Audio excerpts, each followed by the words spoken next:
Good morning and welcome to a meeting of the California Paraprofessional Program Working Group. I can begin by taking roll. Bashan. Present. Reynoldsson. Here. Falmouth. Fleischman is not attending today. Hamilton. Judge Harper. Here. Hartston. Here. Kirkmeyer. Here. McRae. Here. Olvera. Here. Estes Petru. Here. Robinson. Judge Rubin. Here. Shining. Here. Sarouche. Here. Spiro. Here. Torres and Breeze is going to be late. And Judge Wiley is not going to be in attendance today, and Judge Yu. Here. Okay, we have a quorum. Okay, great.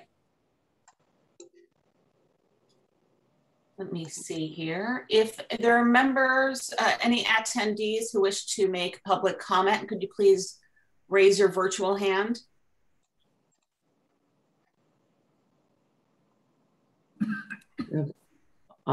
So far, yeah, we have a number of hands. Yeah, I can see. Right. Just giving it a minute for people to have a chance to do so.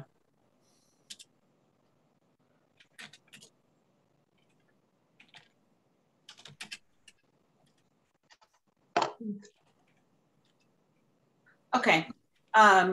So I see I see 6 people. There'll be a maximum of 3 minutes per person. And Linda, why don't you go ahead? Okay. Leonard Sansanowicz.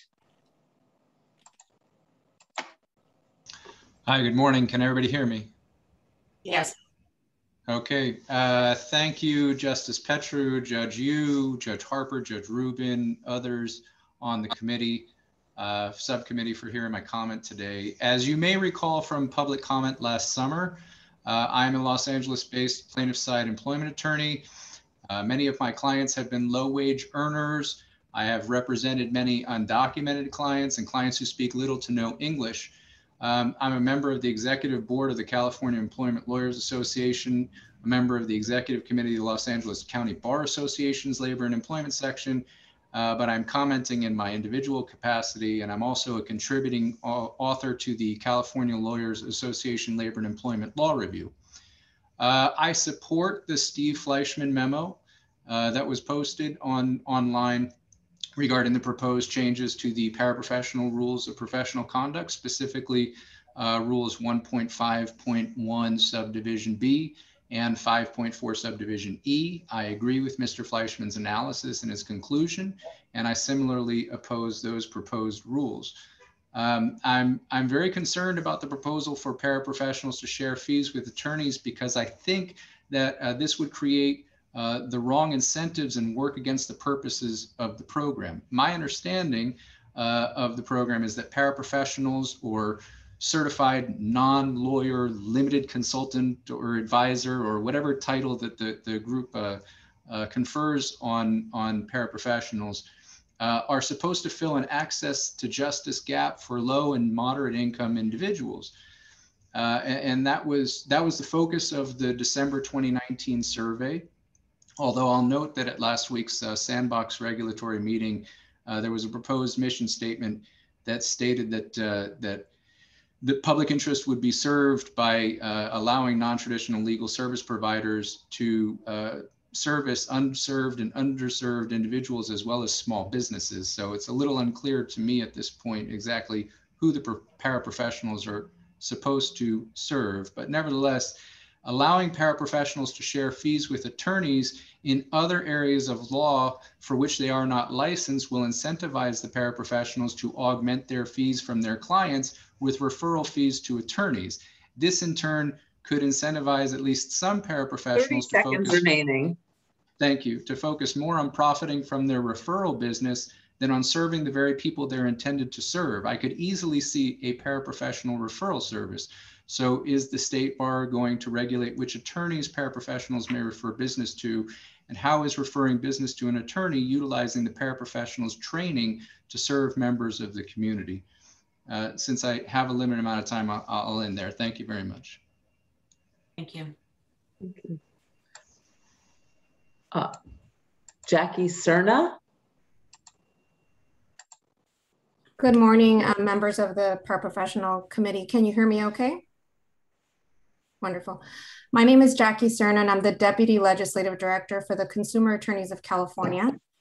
I did submit a written comment to Linda Katz last night, and I believe that was circulated. So I would direct you to those written comments for a little bit more detail on what I just want to raise a few points and highlight those points for you now. And this is on behalf of not just Consumer Attorneys of California, but also the California attorneys for the Los Angeles area, CALA, and CELA, the California Employment Lawyers. First, we would oppose and urge you to also reject the proposed rules 1.51 and 5.4 for paraprofessionals. Specifically, rule 1.51 allows for non-lawyers to share fees with lawyers. And we feel that that would necessitate a longer discussion and very likely a rewriting of the rules for attorneys, which, as many of you know, involved a very long process and were only adopted as of 2018. And they involved deliberations with ethics specialists for years and provided a very meaningful public comment in which members of the bar and others were able to raise individual comments that were then addressed individually. We would like to see a similar engagement with the members of the bar that have raised concerns throughout this process. And we feel that while we have participated at the subcommittee levels, we've provided comments, we've raised issues with certain topics that have been covered and certain things have been taken out, we do feel that there hasn't been enough engagement, and we would like to be included in that going forward. Also, in terms of Rule 5.4, which would allow for financial and similar arrangements with lawyers and non-licensees. Again, we are very concerned that this would allow for a licensed paraprofessional to own an interest that's up to 49% of a law firm. And that's a very big change from current law that will necessitate, again, a discussion not only with the legislature, but also with members of our bar and with other interested groups that will be impacted.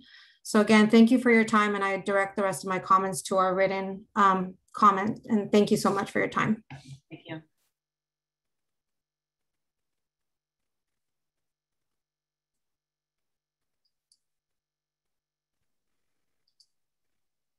Linda? Sorry, Mingyong Lee. Thank you. Hello, my name is Minyoung Lee, and I'm a senior attorney at Neighborhood Legal Services of Los Angeles County, and I practice family law and work with survivors of domestic violence in low to no income communities. And prior to that, I practiced for 8 years in juvenile dependency in Los Angeles as a court-appointed parents attorney. Thank you to the working group for the work and time that you've put into this so far. I know that part of today's meeting is to cover areas that the Family Law Subcommittee group is making recommendations on. I wanted to voice my concern from having seen what happened at the last meeting when the subcommittee group was presenting on juvenile dependency issues, and concerns were raised during that meeting that the rest of the working group that you have not yet been able to hear from all of the stakeholders in that area of law. In particular, there was a letter submitted by Children's Law Center of California, the largest children's legal services organization in the nation, that advised the group that they had not been made aware that issues of dependency were being decided on for this program, and that they had not had a chance to meaningfully participate. I know that this caused enough of an issue that the Family Law Subcommittee group is meeting again next week to specifically hear from them and discuss further. I believe that the cause of this has been that there have been so many issues or so many areas of law that have fallen under the group of Family Law Subcommittee group, when in fact it's not family law. Today on the agenda are conservatorships and guardianships, and that's certainly not family law. It should have been made clear to the public that areas of probate, juvenile dependency, and those kind of things were being handled under the name of the subcommittee group, and that's been a little bit misleading. I found it troubling to listen on some of the subcommittee group meetings as they decide on extremely important issues, only to have them hear from one or a couple of individuals who they deem to be experts in the area of law, because maybe few or even no one on the subcommittee group has any experience in that particular area.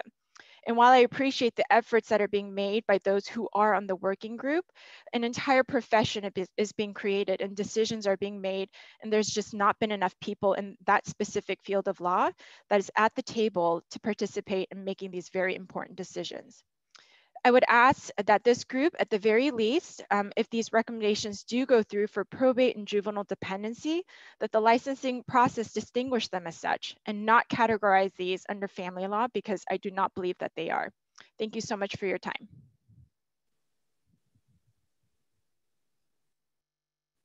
Tom Gordon.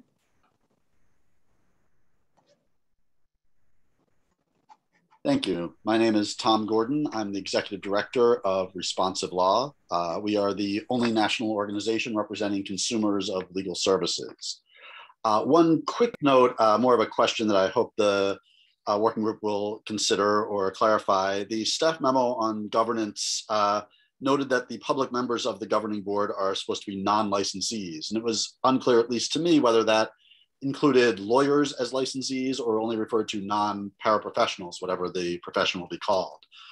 We would certainly urge that the public members be not licensees of any sort in the legal profession, so that the governance will not be of one group by a competing group. You've heard on this occasion and on other occasions from representatives of consumer lawyers and representatives of other lawyer groups. And I just urge the working group in general to be mindful that while consumer lawyers themselves represent individual consumers, associations of consumer lawyers represent lawyers. And while a lawyer has a fiduciary duty to her client, there's no fiduciary duty between a trade association of lawyers and its customer base. And so when the best interests of a trade association may sometimes align with those of its customers, when push comes to shove, the interests of that trade association are going to prevail. Furthermore, in looking at the perspective of consumer lawyers, the consumers served by those consumer lawyers are generally not representative of all consumers. Consumer lawyers are working for profit and therefore represent generally those who can afford a lawyer. As I mentioned to the Closing the Justice Gap working group, the average Californian has to work about 2 days to afford an hour of a consumer lawyer's time.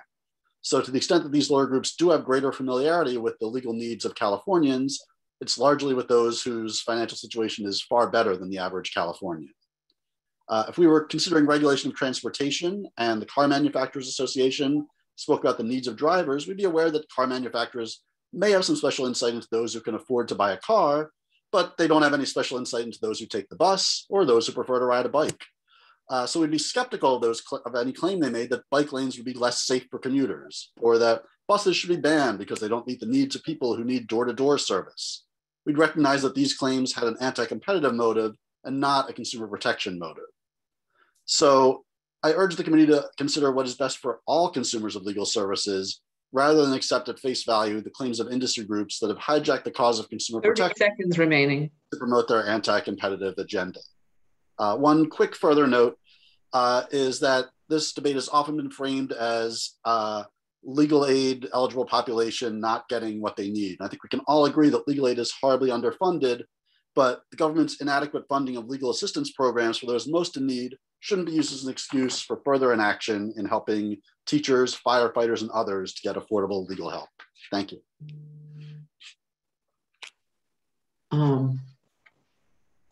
Angela Grijalva. One moment while I plug in my headphones. Now I plugged in my headphones. Can you hear me now? Yes. Oh, okay, wonderful, wonderful. Okay, thank you so much for this opportunity to speak. What I'm requesting today is that to include Business Profession Code 6402.1A with a 4-year of experiential hours condition to give LDAs the same exceptions extended to paralegals and law students for practical training, experiential hours, and at minimum, all LDAs should be credited for our years of frontline work towards practical training hours. And then I also asked that the experiential hours working as an LDA also be credited towards subject matter specific credit hours, for example, like family law, which I specialize in. So a little bit more of a narrative. Legal document assistants do not operate any differently than paralegals working under the supervision of an attorney. Both work only, or both can only render legal services at the specific direction of either an attorney or client in the LDA situation. So operating an LDA business is an invaluable experience because of the firsthand experience and knowledge we gained from the practical training of working on the front lines of pro se litigation, which is where the paraprofessional is meant to practice. Just like attorneys, LDAs too learn from rejections and amended pleadings. Paralegals and LDAs practice practical application of law, and both have front row seats to the theoretical application of law, whether our clients be attorneys or pro se litigants. It may not be common knowledge, but many of my regular clients as an LDA are in fact attorneys and law firms who have one-off family law cases and or overflow cases. So this is the case for many of my LDA peers as well. Attorneys who see LDAs as competitors rather than potential business partners shut down revenue opportunity and the opportunity to render competent, affordable legal services to the public. I'm glad this working group is recommending that paraprofessionals have ownership stake in law firms, because LDAs, we also partner with many law firms and attorneys currently. Is it really 30 seconds remaining. I got to go fast. Is it really intent of the paraprofessional group to disqualify the whole swath of LDAs with 20 plus years of experience? Karina Alvarado brought up a really important issue to access to education in the subcommittee meeting, and her comments were dismissed, and that's very concerning. I think y'all should really, really revisit that. I'll close. If Kim Kardashian can sit for the bar exam without going to law school with only a 4-year of apprenticeship, LDAs with at least 4 years of experience should be able to sit for the paraprofessional exam. Thank you. And Linda, it looks to me like we've had additional hands come up. Is that correct? Yes. All right, so we're going to take one more comment right now, then we're going to pause and move into our business, and we'll resume with public comment at noon. So you can go ahead and take one more for now. Okay. Jason Solomon. Hi, Jason Solomon, Stanford Center on the Legal Profession. Thanks so much for letting me speak here. My comments are on Rule 5.4E and on the name. Rule 5.4E, my comments go exactly in the other direction of the Fleischman memo and some of the comments we've had so far. The Fleischman memo seems to indicate that 5.4E is too permissive as drafted in terms of what paraprofessionals can do. I think it's far too restrictive. I think 5.4E ought to be eliminated entirely. But first, some background, particularly 5.4E3, the limits on majority ownership. As you know, there's the Sandbox Working Group that's operating parallel to what you're doing. The whole thrust of the Sandbox Working Group is to reflect a consensus, certainly in the scholarly community and the research and what's going on in England, that Rule 5.4 generally is outdated and unnecessary and simply anti-competitive.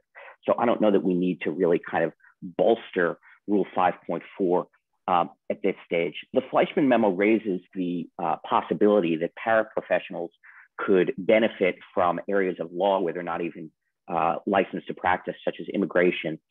But it doesn't identify any actual or potential risk to consumers from this, which is the only reason we would have such a regulation.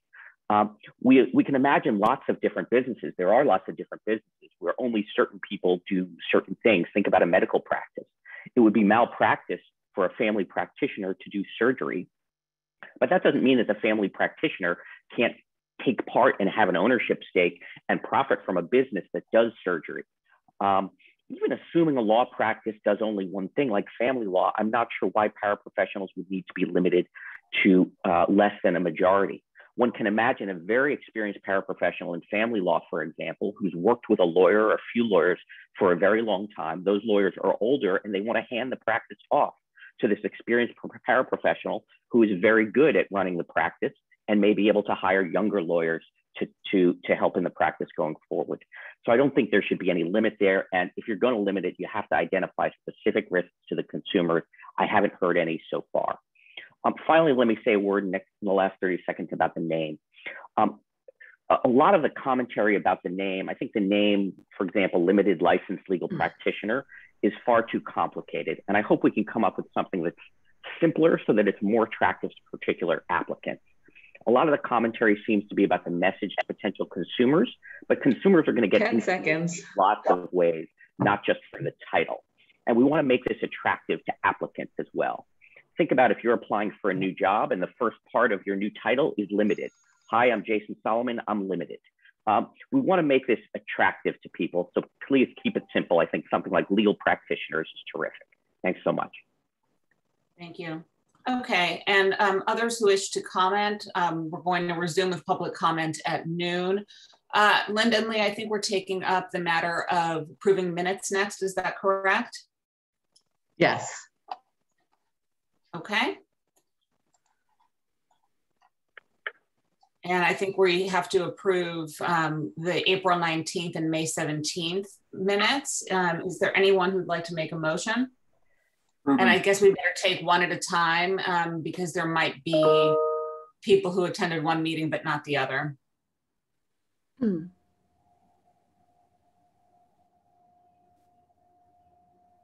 I will move for the April 19th meeting minutes. Ruben second.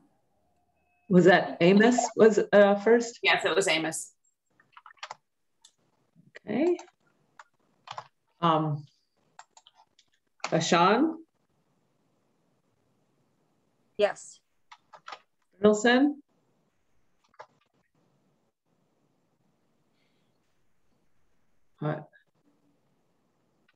Julia? I was muted, sorry, yes. Okay. Falmouth? Yes. Fleischman's not here. Hamilton? Yes. Judge Harper? Yes. Hartston? Yes. Kirkmeyer?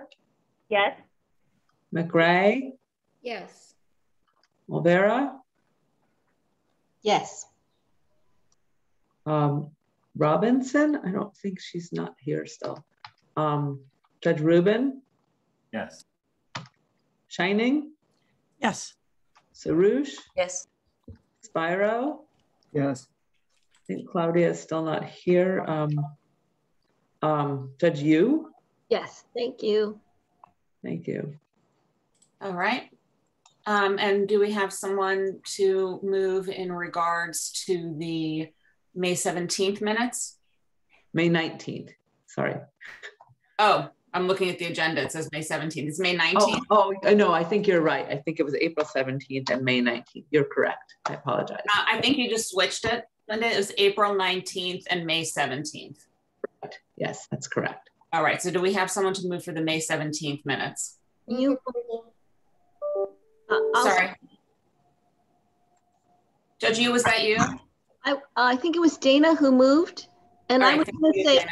You second, a la Ruben second, but I don't think the you would be make that much sense because it could be any one of you. So Erica seconds. Okay. Bashan? Yes. Reynolson? Yes. Falmouth? Yes. Hamilton? Yes. Judge Harper? Yes. Hartston? Yes. Kirkmeyer? Yes. McRae? Yes. Olvera? Yes. Robinson? Oh, sorry, she's still not here. Judge Rubin? Yes. Shining? Yes. Sarouche? Yes. Spyro? Yes. And Judge Yu. Yes. Thank you, Linda. Thank you. All right. So we're set with those. I am not going to give a report at this point. I'll chime in at appropriate moments about various things, but I think we're better off just jumping in here. So why don't we go ahead and move into the next item on our agenda, which is the recommendations for rules of paraprofessional responsibility. Leah, did you want to start us off with this? Yeah, actually, I think Amos is going to kick us off along with Kim and Fariba. I think they're going to provide a high-level overview of the recommendations they've made to date, what's being presented today from a policy perspective, and then we're going to have Greg actually walk through some of the rules that we have identified as being appropriate or necessary for us for discussion today to bring the attention of the working group to. So Amos, do you want to go ahead? Sure, thank you. So you've heard from us before. We have been hard at work. I think we meet weekly or maybe more often sometimes, but we've been hard at work. The first thing I want to do is just a general overview of what we've already done. So for continuing education, Amos, let me jump in for 1 second, because I do want to just pause for a moment to note the fact that you have been really hard at work. You know, I have attended a number of these meetings. It's an enormous amount of work, to the point where it has been decided that weekly meetings are required. So I know that everyone on the committee works very hard. Pretty close to everyone is on some active subcommittee, but there is no more active or work intensive subcommittee than this one. And I just want to pause for a moment to recognize the people who are on there. So that being said, sorry for the interruption. Thank you. So really just the first 3 things on the slide are things that we've already done and decided. So I just wanted to remind everybody that for continuing education, financial responsibility, and fee limitations, we've already passed resolutions. We have had policy decisions made and reported and discussed by the full working group on pre-engagement informed consent, which I think there's a typo in this slide. I think it's now proposed rule of professional conduct 1.4.3. Written agreement, where we are tracking the rules for attorneys for the most part, but with some additions. The rules for attorneys are in Business and Professions Code 6147 and 6148. So we have a written agreement proposed rule at 1.5.2. We have some advertising limitations, and what we've also done is go through the rules of professional conduct for attorneys. And it's important to understand that we are adopting or proposing to adopt effectively all of the rules that would be applicable to the practice areas and the limited license of paraprofessionals, all the rules for attorneys, for paraprofessionals, with some adjustments where appropriate. And so that's really the discussion. We have some proposed rules for these policy decisions, but we've basically gone through the entire rules of professional conduct for attorneys, and we have attached a draft, a red line draft against the attorney rules for what the proposed rules are for paraprofessionals. And along the way, there are some significant policy decisions. I think one of them you heard today, and we've discussed briefly before, about referral fees, sharing of fees, ownership of firms.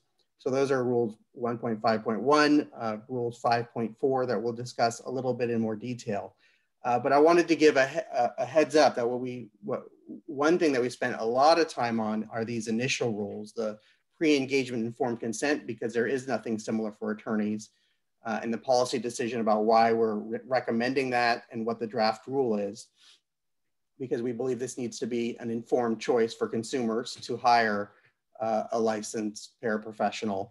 And it needs to be clear what a licensed professional can and can't do. So we are asking subcommittee, the practice area subcommittees, to make recommendations for what those disclosures look like, but we do have sort of a draft rule.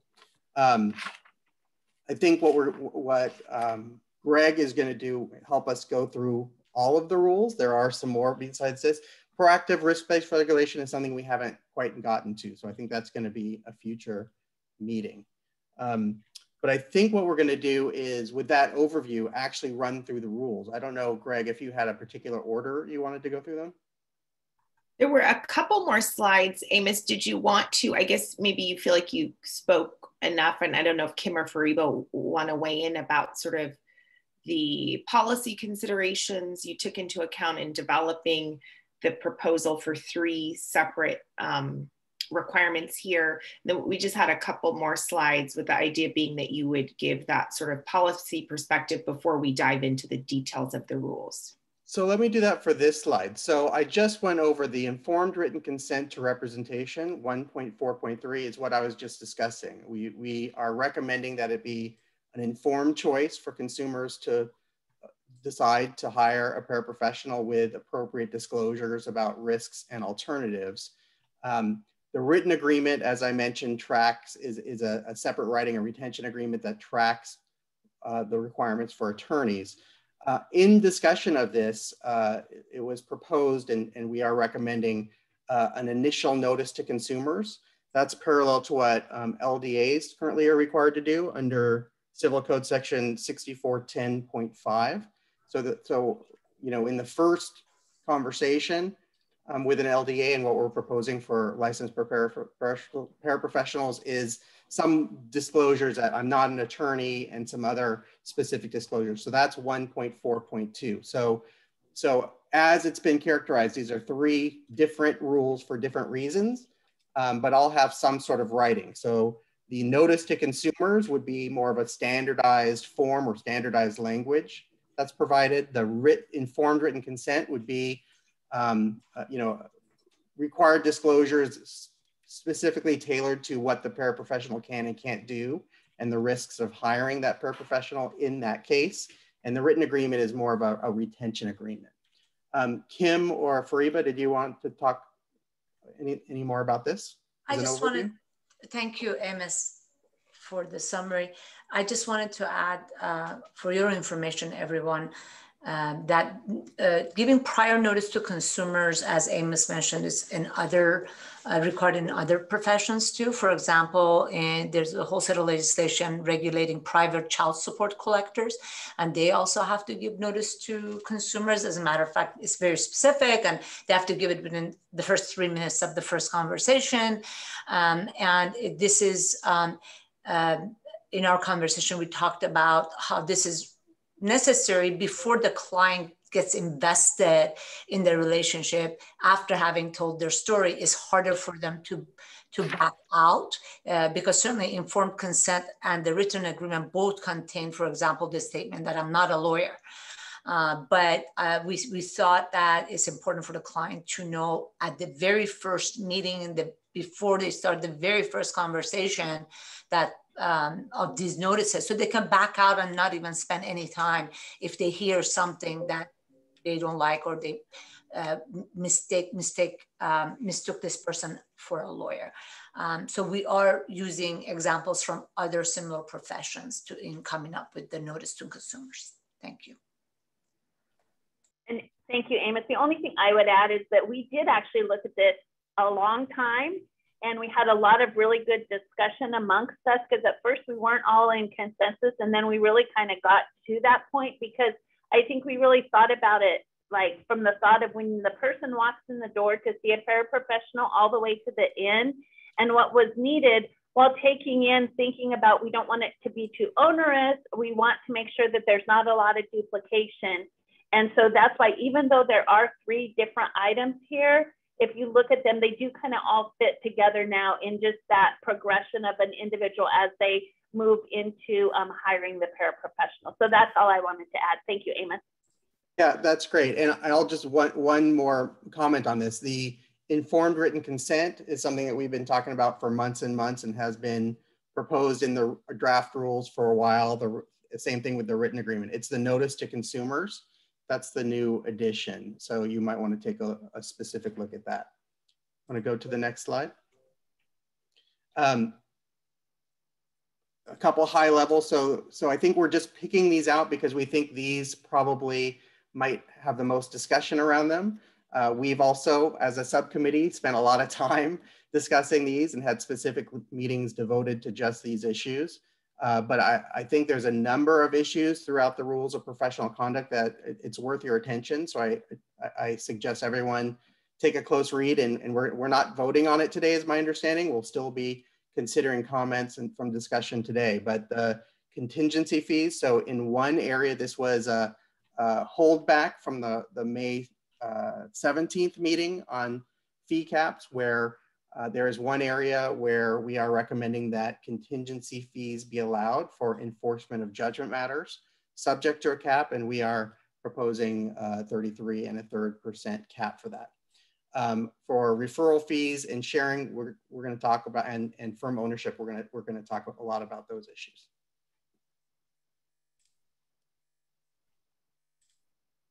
The only thing I would add to what Amos said is just something in looking at what we're doing.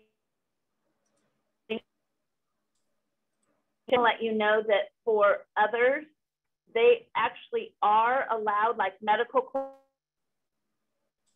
49% of the of non-medical professionals of a physician own that, and also be able to accept money for services that they're not providing. So there is other law in other professions. I think in Steve Fleshman's memo, he stated that there wasn't that, and actually that is not true. In the corporations code, it allows a lot of different corporation types with individuals up to that 49%.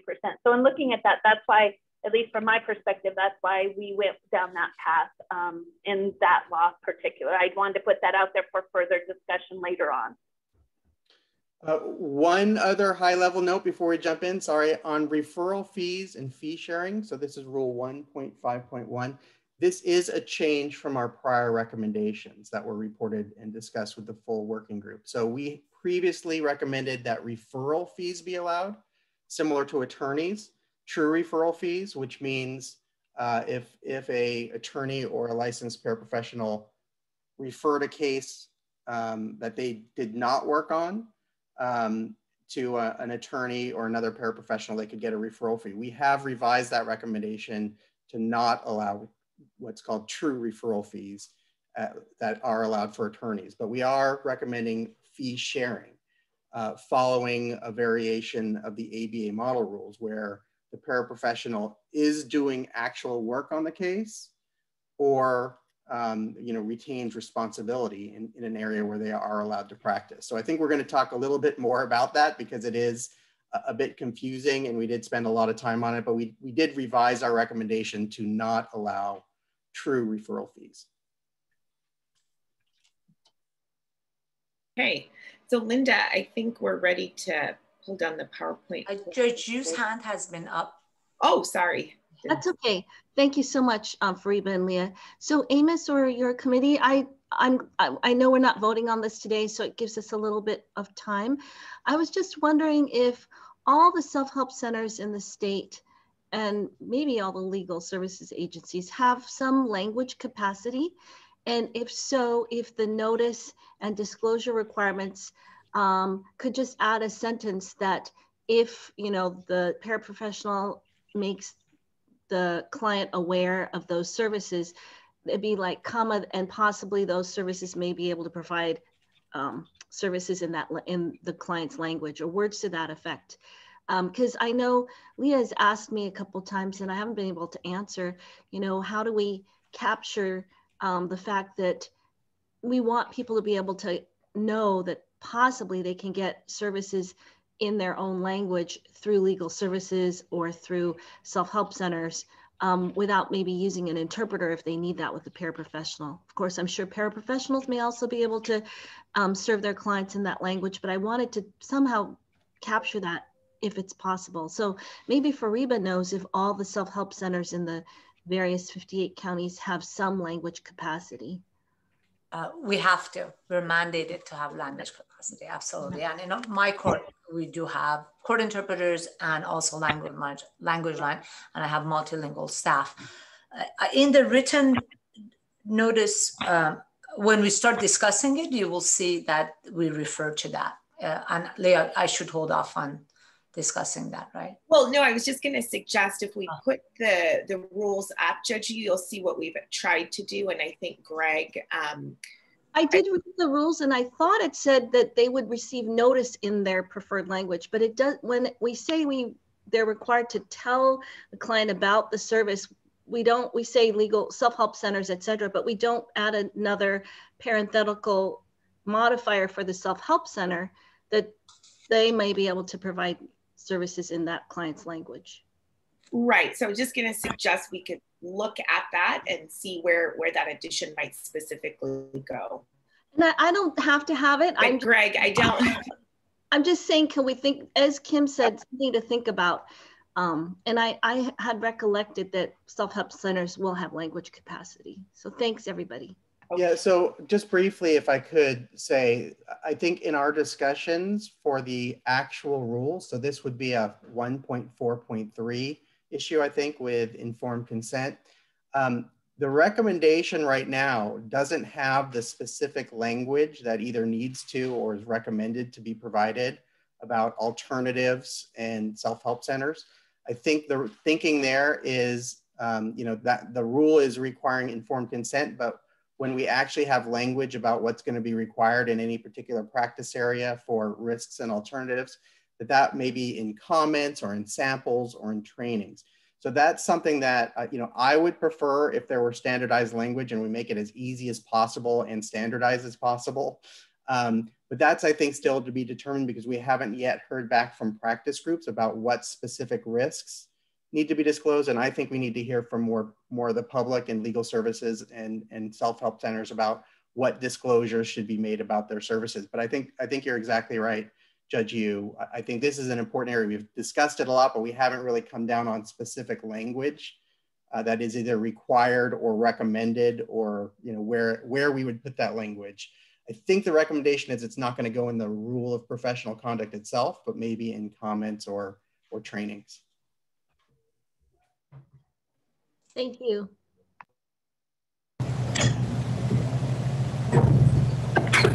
Do you want me to start talking? We actually are going to start with this rule, I think. Okay, perfect. Okay. Thanks, Greg.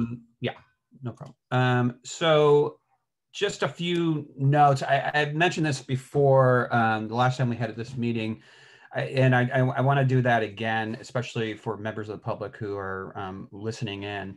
I'm Greg Fortescue. I'm the court's liaison, and I also was liaison to the Rules Revision Commission, and Randy DeFonturum and Andrew Tuff, who are also on this call, supported that commission as well through their over 2 years of work on the wholesale revision of the rules of professional conduct.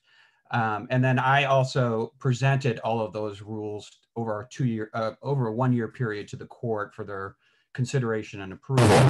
So we felt it might be helpful for the regulation subcommittee to have us a bit more involved in their work, just to help them understand how the rules operate, how they interlink with one another, and also are supported by the State Bar Act, and understand the policy issues underpinning the rules. These are policy issues that the court only a few years ago did a deep dive on and considered. And we began with, I think Amos alluded to this already, but we began with the assumption that the court, and I can say that, the court will, I'm certain, follow this recommendation, that the rules of professional conduct for lawyers provide a baseline of ethical standards for this new profession, if it is to be approved by the legislature and the court.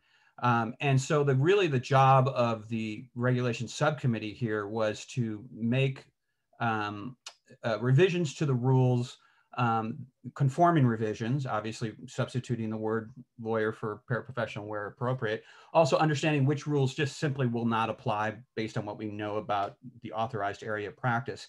And then also to determine whether or not the group wants to recommend a higher level of ethical standards than those that apply to lawyers. And that's really the rules that I think we should talk about today. They're the ones that have received, I think, a good deal of public comment. One other thing I will note is, and I am not here to advocate for any particular policy decision. What I was doing during the regulation subcommittee, and I think Andrew and Randy were as well, is just trying to make sure that the subcommittee understood why the rules are written the way they are, and especially some of the terms used in the rules, informed consent being one of them, because it's a defined term in the rules, and how they interlink with one another, and to understand the policy. But when it comes to the policy decision, it really is the subcommittee's decision, and we are just trying to capture that decision in the rule writing itself. Okay, so and then the other point I will make is that the working group is going to consider these rules, I think, over the next couple meetings. The way this is going to actually operate in terms of standing up this program is that if the legislature decides to follow the recommendations of this group and the Board of Trustees, they will enact some legislation, and then the court will act in terms of its rulemaking authority, either to promulgate rules of court or rules of professional conduct, which are the Supreme Court's rules. So there's going to be an ongoing process of public comment, consideration. This will not be the final say on these rules. That's the message I want to make sure I communicate as well. All right, so let's turn to Rule 1.4.2. The revision you see here, the red line, is basically the changes to existing Rule 1.4.2 that applies to attorneys. And the purpose of that rule is to make sure that attorneys know that they have an obligation to disclose if they do not have professional liability insurance. So to the extent that it's a mandatory disclosure, we felt like this was the most appropriate place to include these mandatory disclosures. This was the source of a lot of discussion in our meetings, because originally one of the things that I think staff wanted to make sure the subcommittee knew is, one, the timing of these disclosures is important. So what are they receiving consent to? And we discussed whether it's to representation or to an initial consultation. If it was to an initial consultation, again, informed consent is a defined term, and it's defined under Rule 1.0.1 as a person's agreement to the proposed course of course of conduct. And in this case, the course of conduct would be either agreeing to engaging in a consultation or agreeing to representation after the lawyer or paraprofessional has communicated and explained, one, the relevant circumstances, and two, material risks, including any actual and reasonably foreseeable adverse consequences of the proposed course of conduct. So as you can see from that definition, it requires the paraprofessional or lawyer to gather enough information so that they can tell the client or prospective client what are the relevant circumstances in this case, and what are the material risks. And that's what I think Amos was alluding to when we're talking about Rule 1.4.3. That is an appropriate use of the term informed consent, because at that point, we would imagine that the paraprofessional has gathered that information and is able to tailor the disclosures and obtain informed consent from the client.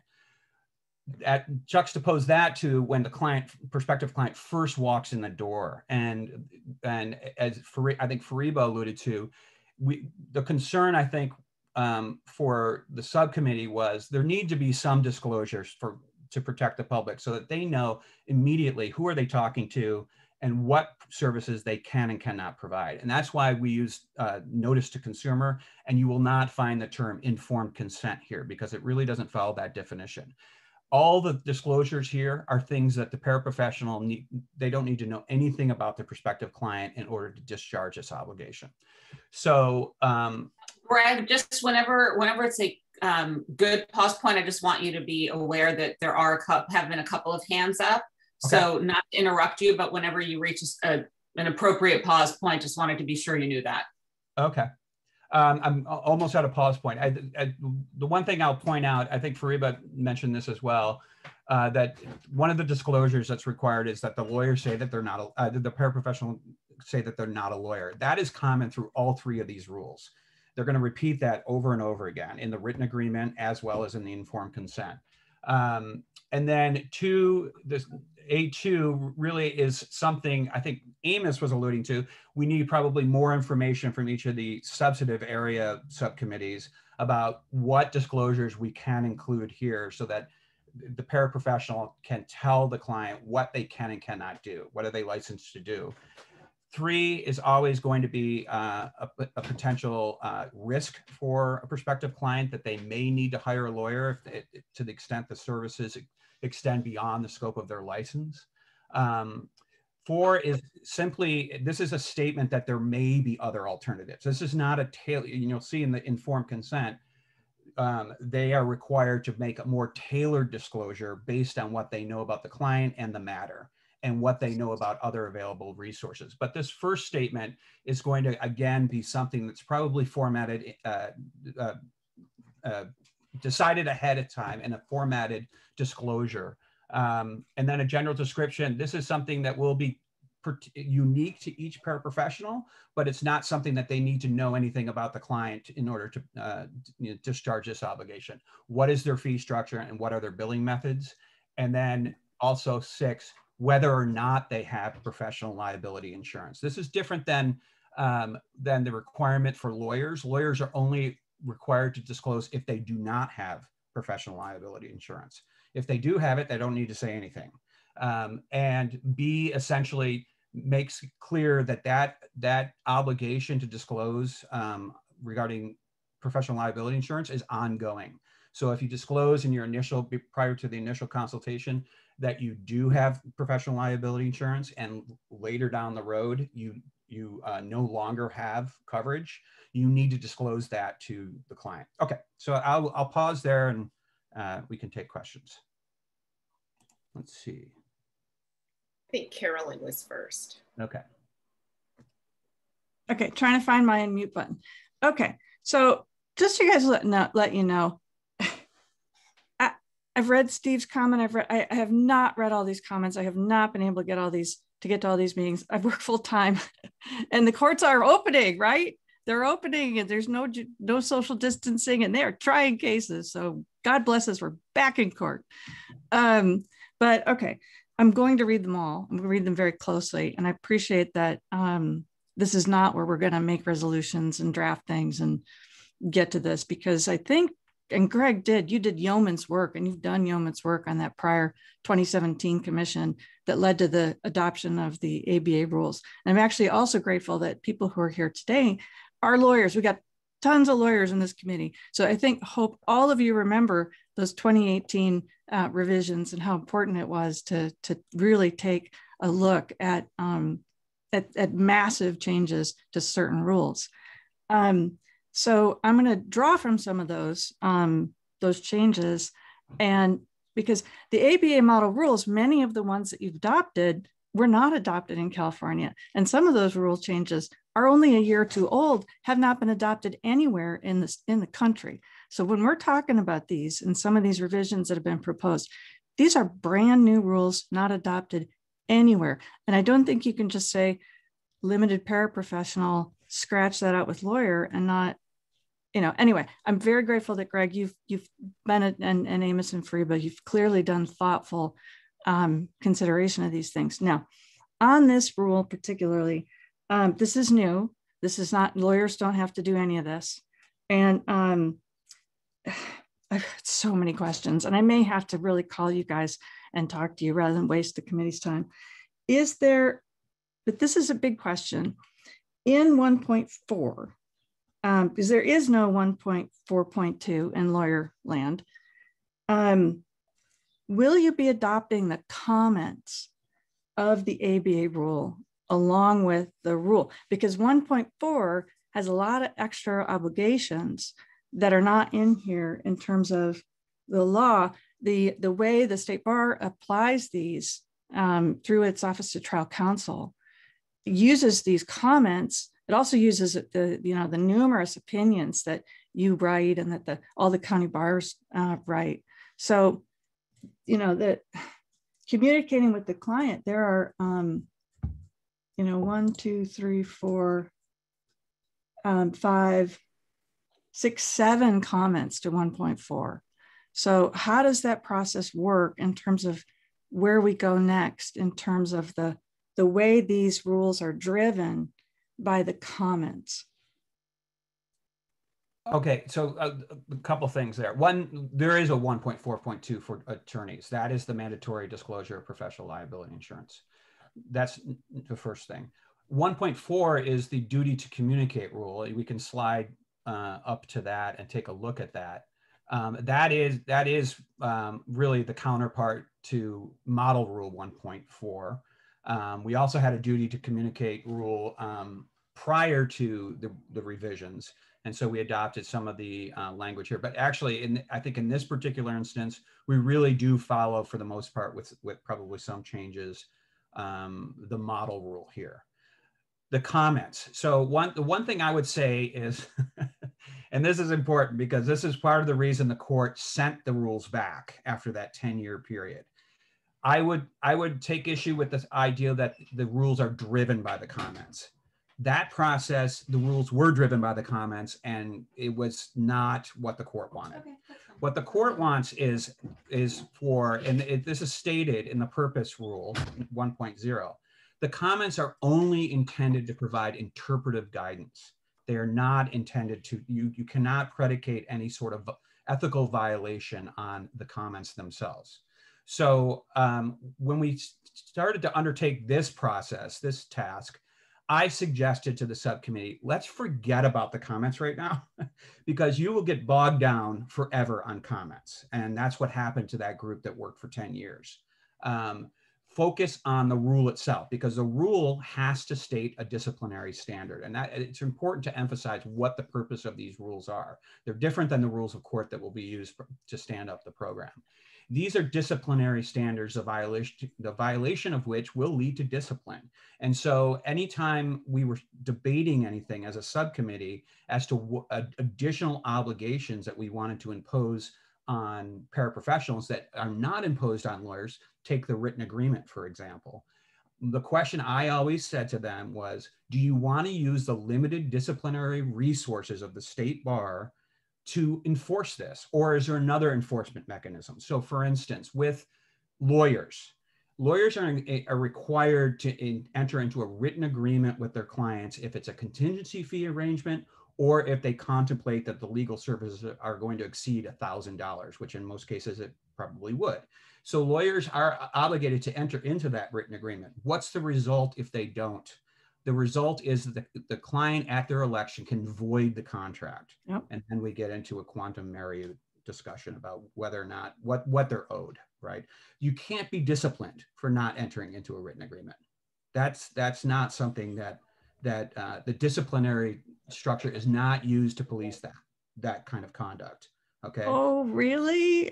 Yeah, that's the truth. But it's a part of those. If they do not enter into a written agreement, if they're required to. Okay, there may be other conduct associated with that. If they're charging an unconscionable or illegal fee, that would violate Rule 1.5.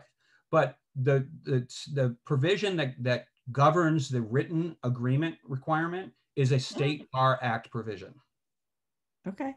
Okay.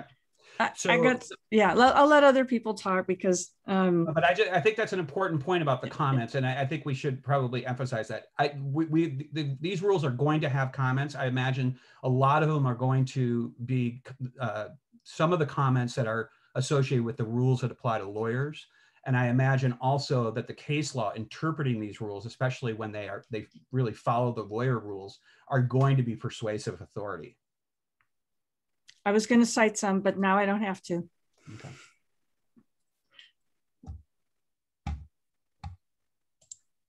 Does anyone else have a question? Yeah, we've got other hands up. We've got Judge Rubin has had his hand up for quite a while. Good morning, everybody. First of all, I want to join those folks thanking the subcommittee for doing such good work on this and hard work. It wasn't easy. And I also wanted to thank Mr. Fortescue for reminding us all that what we are doing here in this part of the process at the beginning, that there are other features to this process that are coming up, which is like, this all has to be digested through the trustees and then through the legislature. And there's a lot going on. And so I want to thank Mr. Fortescue for kind of making that point as well, and reminding us all. I wanted to ask a question, if we could scroll down to 1.4 point, I think it was 2 sub 4. Can we scroll down? Keep going, keep going. Keep going. Stop. All right. Oh, there you go. All right. So in the middle there, you can stop. Oh, well, too late. So what went by very quickly, what was there was paragraph 4. And paragraph 4 was talking about the licensed paraprofessional would need to disclose alternatives to that person's service. Ms. Shining, someone answered the question saying lawyers do not need to say that. And I was wondering if we can go behind that and maybe just get a 2 or 3 sentence explanation for one, why have that, and two, why in such detail? Do you mind if I take that, Greg, first? Oh, no, please do. Yeah. So this is something that the committee's had quite a lot of discussions about. And I think early on in the process, we decided that the decision to hire a paraprofessional should be an informed choice. So the idea is that this is an expanded choice for additional legal services, and that it be an informed choice, and that the disclosures and the conversation around the hiring needs to identify what the risks and alternatives are. We've had quite a number of public comments on the alternatives. So in my mind, I think of risks and alternatives as sort of two buckets of important information. And you're really talking about alternatives. So risks and alternatives. Risks, I think are, you might still need to hire a lawyer, or there's a limited practice. I can do this in your case, I can't do that. The alternatives, again, started, I think, with very strong opinions about particularly where free attorney services might be available, either through legal services or through court services or other low costs. So in a number of practice areas, particularly housing, but also consumer debt, we heard a lot about low cost, flat fee attorney services that might be available. So the idea is, again, I think we want to just make it an informed decision, and a lot of discussion about how detailed does it have to be, how specific does it have to be, but the idea is that risks and alternatives in some manner be disclosed, so it's an informed choice of the consumer to hire the paraprofessional. And again, I think the details of that, how specific, when, I think is still open for discussion, because I think even in the subcommittee, we had some long discussions and disagreements about, should that be in this initial disclosure? Should it be in the formed consent, which we contemplate might happen later in the process. This all might happen at the same time. So, how often does it have to be informed? How detailed, I think, but I think we came to a very early and consistent consensus that it needs to be an informed decision, including disclosures of risks and alternatives. If we could scroll back up a little bit, stop. Thank you, whoever is doing this, for stopping there. I guess then I might have a suggestion for how to write that paragraph. If it's not, you said it's not set in stone, that would, I think, preserve what you're saying and maybe get it across a little more in a way that it just, some of it, like just knowing from where I'm sitting, and I do a fair amount of family, some of these services are not available depending on your income. Now, family law facilitators are available to everybody, but it may be worth having that up front. It's kind of in there, but anyway, that was all I had. That makes sense what you said, by the way. Thank you. I do think we're very open, and I think we'd like to hear more public comments as well on disclosures of alternatives. So if you have any particular language or thoughts, we'd love to hear them. And by the way, paragraph 2, I think is great. What? I think paragraph 2 is really good. A2, 1.4.2 A2, telling the consumer up front that these services are necessarily limited, and depending on your practice area, you'll have some limitations. So they know up front that they may have to get more assistance later, depending on what direction the case takes. I think that's great to say. I like that. If I may also just comment on 4, the way I thought about this, and within the committee, I believe we all thought about it, is like 3 distinct categories of alternatives. One, low cost attorneys. You can limit the scope, you can get a free consultation. Then free services from the courts in your area, self-help centers, family law facilitator, and I think it's a great idea to move it up.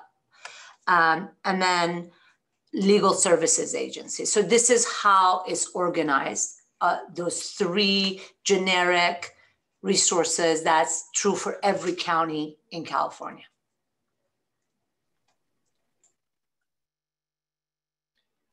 Okay, Ira.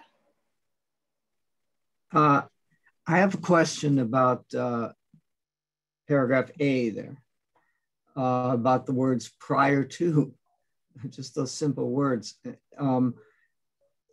Say a potential client calls up a paraprofessional, and so does this prior to mean that it's sufficient that if at the beginning of the call, the paraprofessional gives the oral and written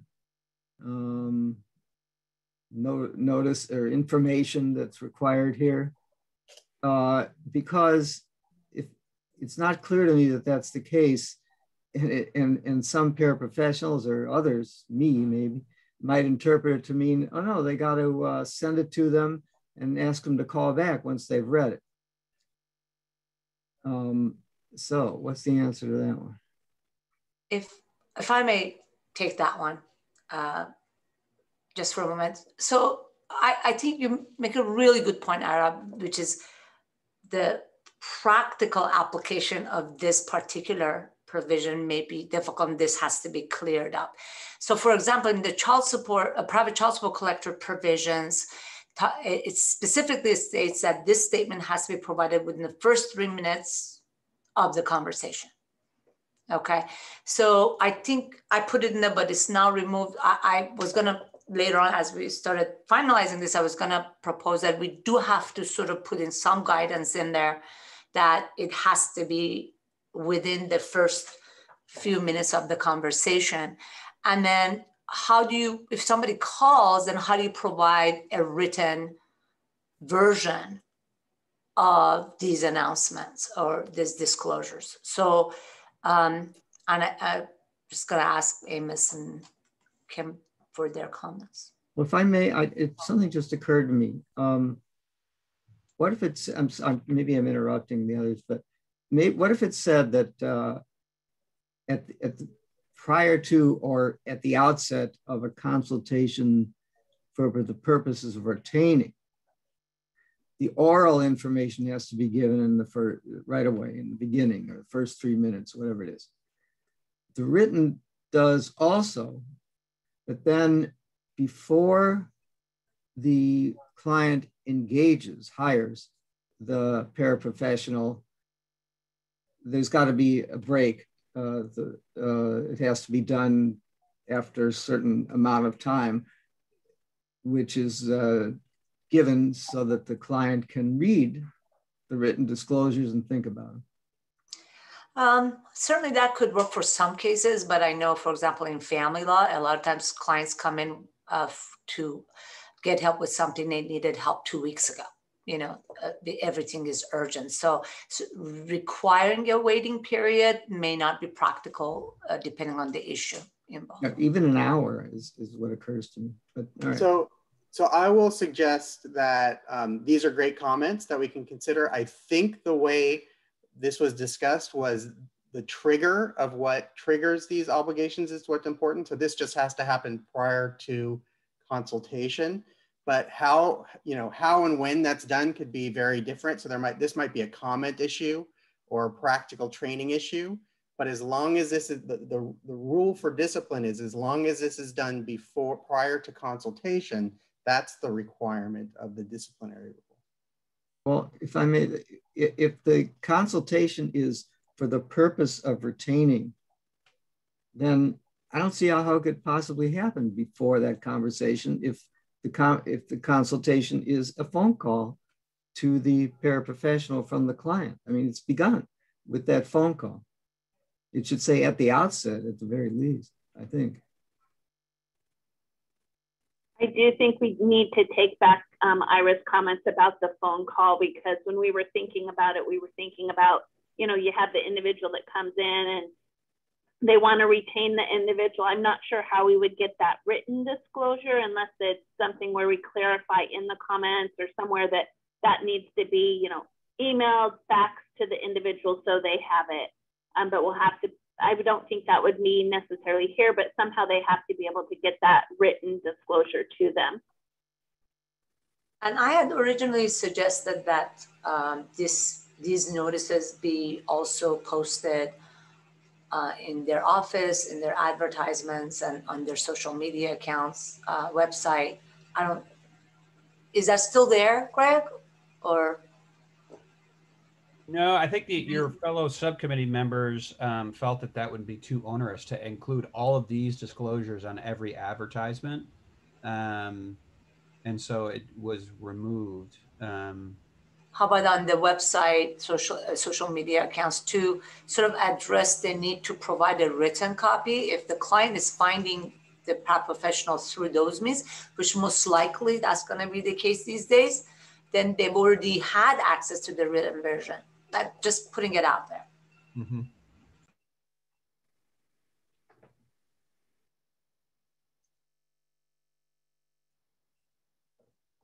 So we have a couple other hands up. Julia. Yeah, so I wanted, excuse me, to make a comment regarding what you were just discussing.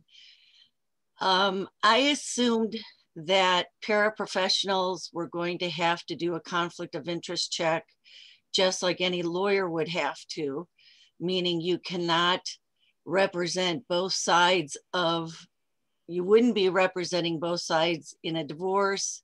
So there's going to have to be some action taken before you receive confidential information through an individual consultation. So why isn't this going to be, couldn't it be part of the conflict of interest process where not only do you have to do a conflict of interest check, but then at that point, give the necessary disclosures so that the retention is almost like a two-step process.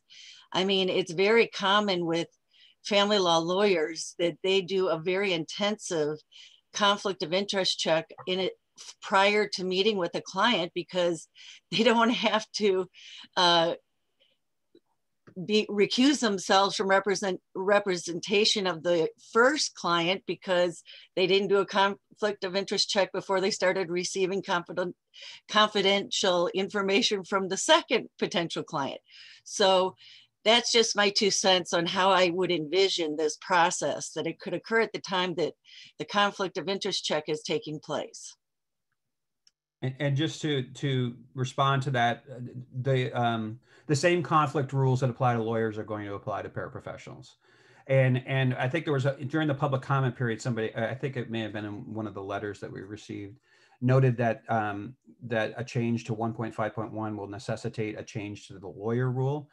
The lawyer rules are going to have to be changed in many different areas, especially to the extent this group recommends, and that recommendation is adopted by the court, recommends allowing paraprofessionals and lawyers to practice in the same firms.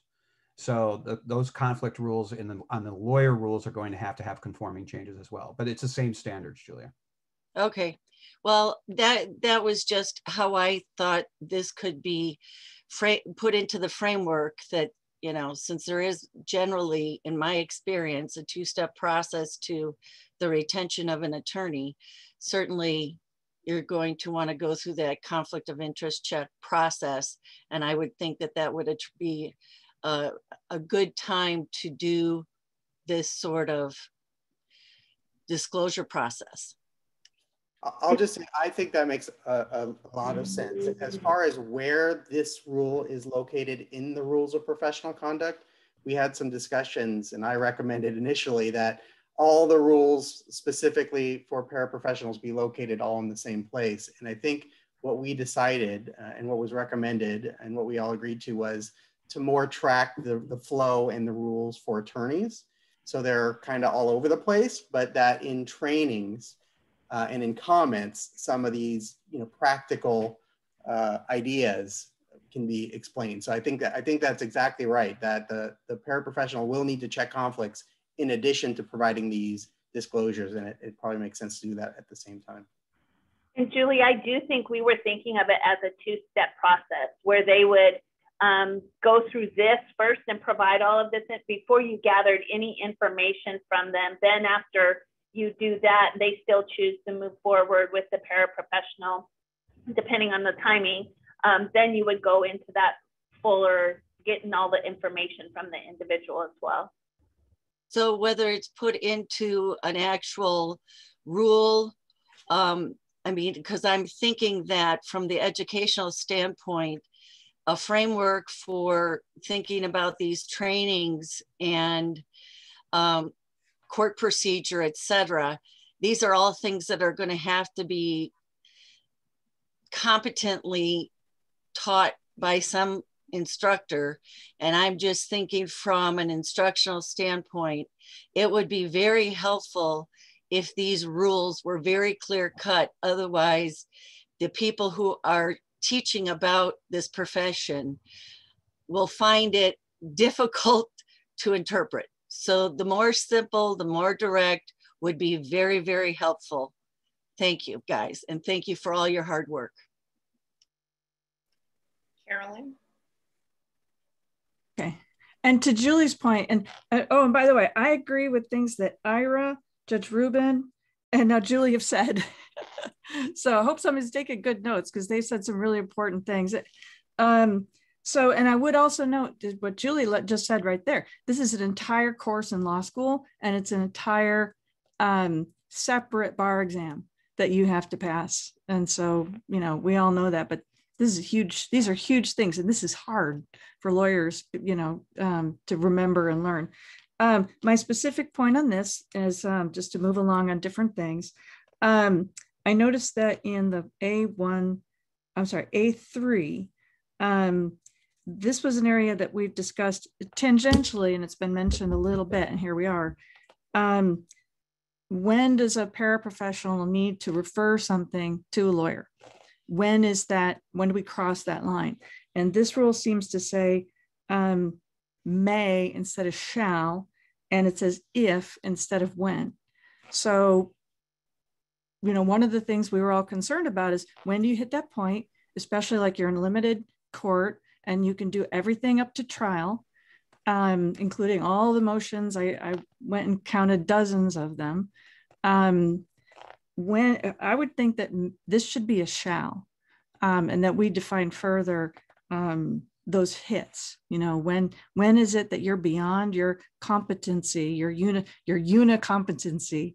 So did you guys talk about this? And going back to Greg's point, this 1.4.2 is a California rule. It's not an ABA rule. So I forgot that was separate. It has 4 comments too. But back to 1.4.2.3, why may and if instead of when, shall and when? The reason for that is because this is a disclosure that is made. Not in every circumstance, a paraprofessional may not have to refer a matter to a lawyer. The matter may be fully within their scope of licensure, and they can provide all the services that the client needs. So this is a disclosure. Your question, I think, actually pertains to a different rule in these rules. And the paraprofessional is required, if to the extent, and I think it's under 5.5, is required to refer a matter out to the extent a client needs services beyond their scope of licensure.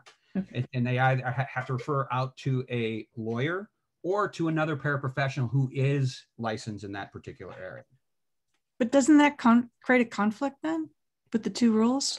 No, it doesn't create a conflict with the two rules. This is simply an obligation to disclose information.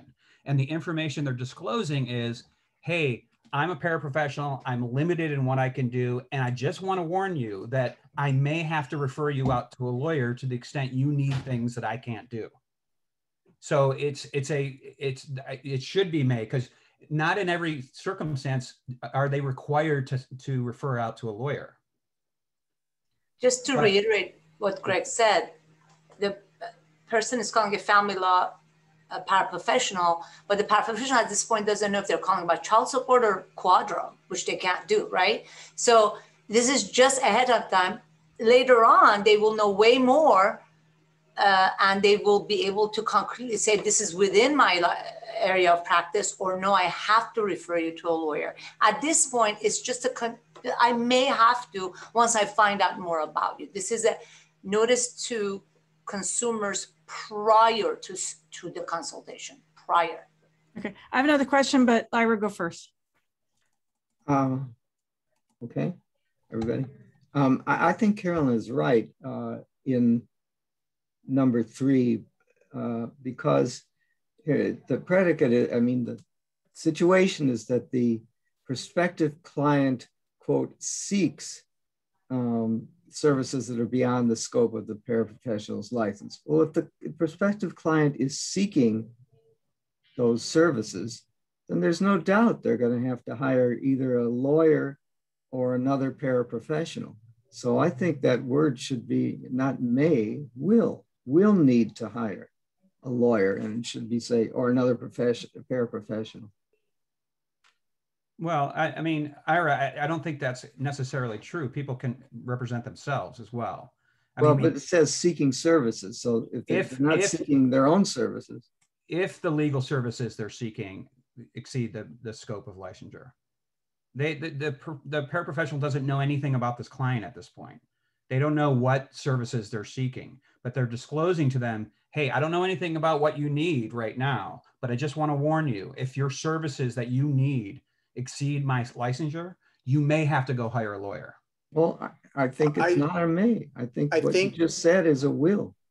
I think I just want to add, because this may help address the concern that Carolyn and Ira are addressing, which is there is another disclosure requirement, an informed consent in the next rule 1.4.3, that once the paraprofessional knows what the case is about, then they need to be more particular and make it clear what they can and can't do. Can we slide, can we also, Linda, go down to, it's actually rule 1.16.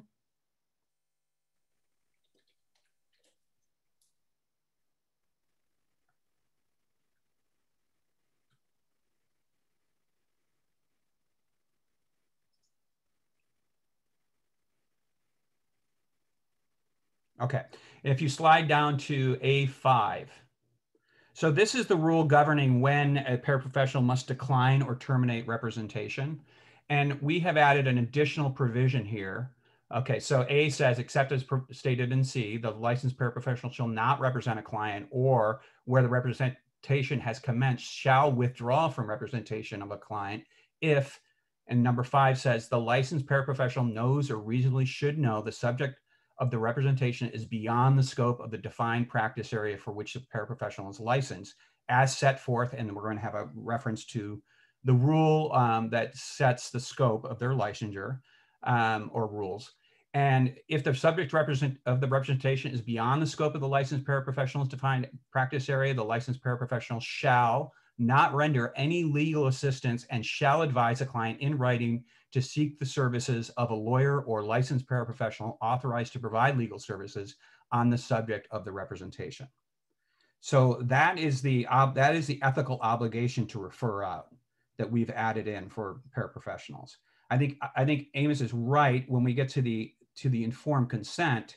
To the extent you now know that your client is going to need services, a good example is the Quadro, they're going to need those services, then you will be obligated to refer them out. But at this point, you don't know. You don't know what the client needs yet. So they may need the services of a lawyer, but you're not sure.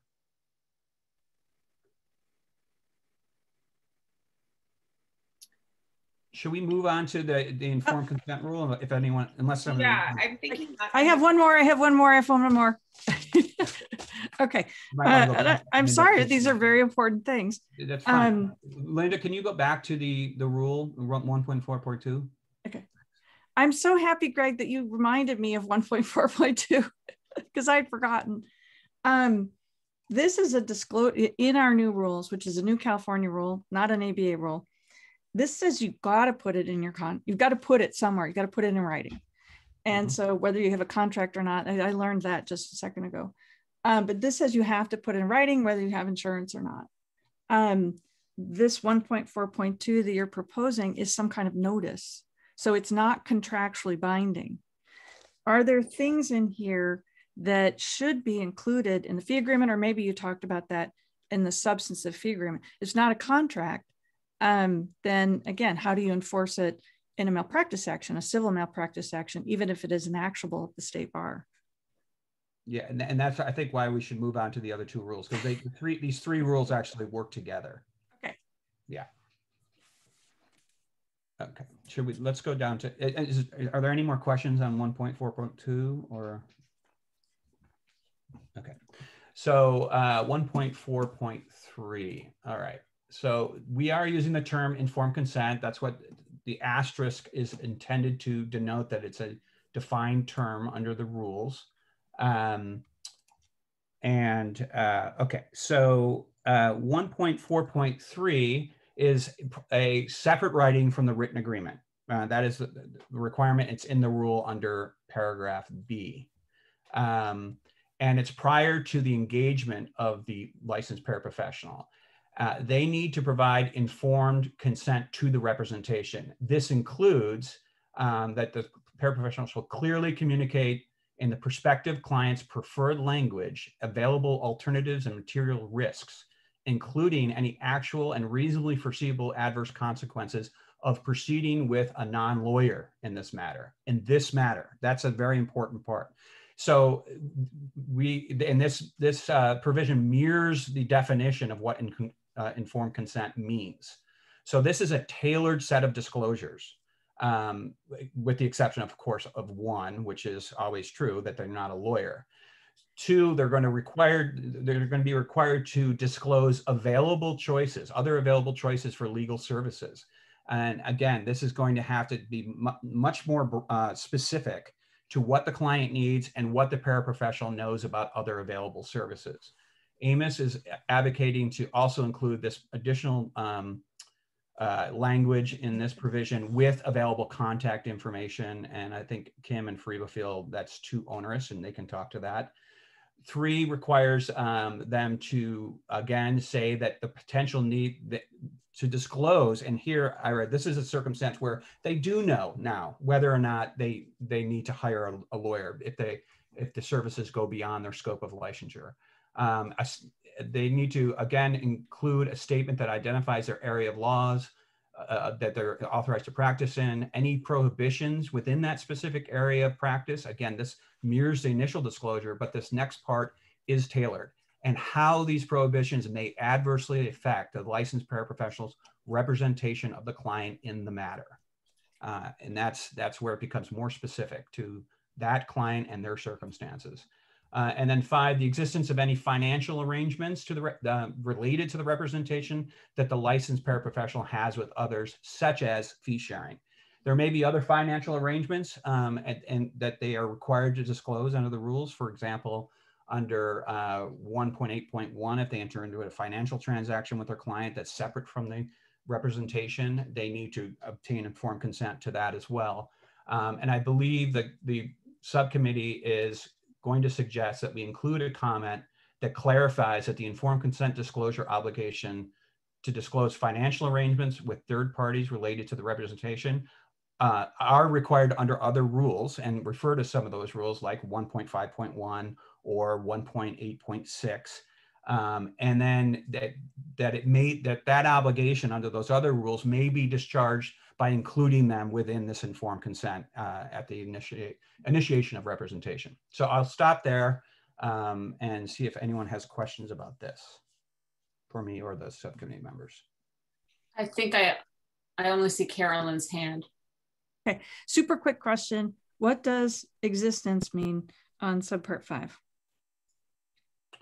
What does existence mean? Well, I think it's the fact that the financial arrangements exist, and probably we need to include more specific information, but the existence of it, so for instance, when you engage in a fee referral, it's a fee sharing, you need to disclose the terms of the agreement. So there may be other obligations under other rules about what exactly needs to be included in that disclosure. But I think that the subcommittee members wanted to include this here because there may be other financial arrangements that are not covered under specific rules that still are related to representation, and they want the paraprofessional to be obligated to disclose that information. So this is on top of the 1.5.1 situation that we're probably going to get to in a moment. Yes, and they again work together. So we would probably have comments under both of those rules to make it clear that the disclosure required under 1.5.1 can be included in the informed consent to representation under Rule 1.4.3. And that's similar to, I'll just say that that's similar to 1.4.2 for lawyers. The disclosure that you don't have professional liability insurance is not required to be a separate writing. And so many lawyers actually include it in their retention agreement. There's been a lot of criticism of that rule for that reason, because a lot of clients do not see that. They don't see that information, or they don't understand the relevance of the information.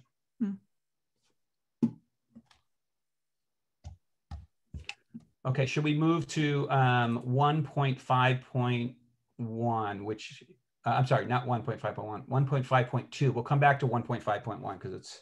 With one comment, I would like to encourage everybody on the working group and also all public members, if you have suggestions about what these disclosures should look like, both with respect to risks and limitations of the program, as well as alternatives. This is something that may or may not go in the rule, but I think it's important either in the comments or in the trainings or maybe in the rule. So we'd love to hear. We spent a lot of time thinking about it, but we're gonna spend more time, I think, trying to get it right. And I would just, in a similar vein, encourage the working group as well as members of the public to weigh in on this question of whether or not specific contact information should be provided. That was that sort of distinction between the FARIBA and Kim language and the AMIS language that Greg pointed to earlier. You'll also see it, I believe, perhaps in the written agreement section. But I just want to make sure that we solicit feedback on that question as well. Greg, Elizabeth does have her hand up now. Okay. I just had a quick comment for section 1.4.2A4, the one where we're listing out the different referrals that or identification of other service providers available to self-represented. If we can add legal document assistance there, they're also a viable legal professional referral potential. Thank you. I'm just wondering, once this paraprofessional program is launched, are there going to be LDAs still? I mean, we don't discuss it now, but I'm a little confused about that. So that's why. That's a good question, Fariba. We've discussed it previously, very limited. It is the CALDA's intention that there's still going to be a need for legal document assistance without attorney supervision for self-help litigants, because not every issue needs an attorney or legal advice. So we imagine this being two different professionals wearing different hats. Some will choose not to wear the paraprofessional hat and still offer their services. So we see this as two different positions. Mm-hmm. And Julia, Julie, just raise your hand? Yes, I did. I was just going to say, when we get to licensing, there are still going to be some LDAs that we're going to discuss that are going to probably, at least for quite a while, have a BLDAs. So we have considered that in our licensing, and we'll be addressing it later. And Elizabeth, did you mean to leave your hand up? No, thank you. Okay, thank you. Sorry, I didn't have my camera on. I didn't see that. Oh, that's okay. Okay, Greg, okay. Go ahead. Okay. All right. So the written agreement, and I think it was very helpful during our discussions. I think it was 2 meetings ago when Randy spoke up, and as I think the group was debating what belongs in the written agreement, what belongs in the informed consent. I think he provided a lot of clarifying comments around that issue.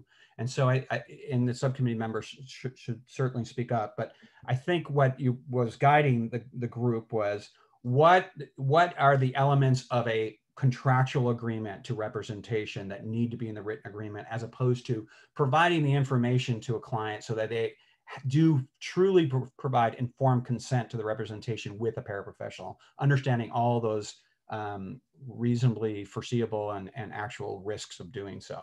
So that's, I think, what was guiding the group here. The written agreement, it has to be a separate writing, as I mentioned before, in the client's preferred language, signed by both the client and the licensed paraprofessional. The licensed paraprofessional needs to include their name, their specialty area, mailing address, street address, telephones, all their phone numbers, internet address, all the contact information, including their license number. And they have to have the following provisions need to be included. Once again, a statement that they are not a lawyer. And in here, the group is suggesting more specific information about how that is presented in the written agreement based on the type, size, font, color, appearance, what have you. Also, an explanation of the general nature of legal services to be provided to the client. This is actually mirroring the language of the State Bar Act provision for lawyers about what needs to be required in their written agreements. C requires a reasonable estimate of the total fees, expenses, and costs of services to be provided, and the basis for compensation, including their hourly rates, any statutory or flat fees that would be applied here. And again, a lot of this is, the reasonable estimate is an addition, but for the most part, the basis of compensation is mirroring the State Bar Act provision. And then there's a number of statements that the subcommittee is suggesting be included in the written agreement about the duties that a licensed paraprofessional must abide by. And one is the duty to communicate. They have to reasonably inform the client about significant developments relating to representation and comply with any reasonable requests for information and copies of significant documents. And then also provide the client file at the termination of representation, and that's under F as well. The duty of confidentiality under E is going to be, this is a disclosure obligation. Obviously, it's going to be a rule that sets forth the duty of confidentiality, but this is simply a disclosure that I do as a licensed paraprofessional have to abide by my duty to confidentiality and what that means. Here, they're also going to include a statement that they must carry a surety bond in an amount of $100,000, include the name of the bond carrier and any information about how to file a claim. And then again, a statement confirming whether or not they have professional liability insurance. They've already made that initial disclosure, but this is another disclosure just to confirm what I told you before is true or it has changed. A statement about how to file a complaint with the state bar, a statement regarding the respective responsibilities of the paraprofessional and the client in the performance of the agreement. This is, again, is mirroring the State Bar Act provision. And then any other disclosures that may be required by the paraprofessional board. So there may be additional disclosures, and this is essentially is delegating authority to the board to add to any of these disclosures if they need to. So I will stop there and we can take questions. And let me just add, and sorry if this is repeat, but there is no similar rule for attorneys. I think we made that clear, but there is a State Bar Act rule. So Business and Professions Code 6147 and 6148. It's a little bit different. We modified it, but require written retention agreements for attorneys. We modified it and included it here. I personally believe there also needs to be a statute similar to attorneys because of the remedies. As Greg mentioned, the remedy for violation of this rule of professional conduct would be discipline, but it's not clear that it would be a voidable agreement. So if we want other remedies, it would have to be on the list of statutes or possibly rules of court to get those other remedies. But we do think it's important that there be a written agreement. And while this might appear like a lot of stuff, this would be, I assume, standardized. There would be, draft or samples that could be used and just tailored. So the idea is that these would be standardized retention agreements.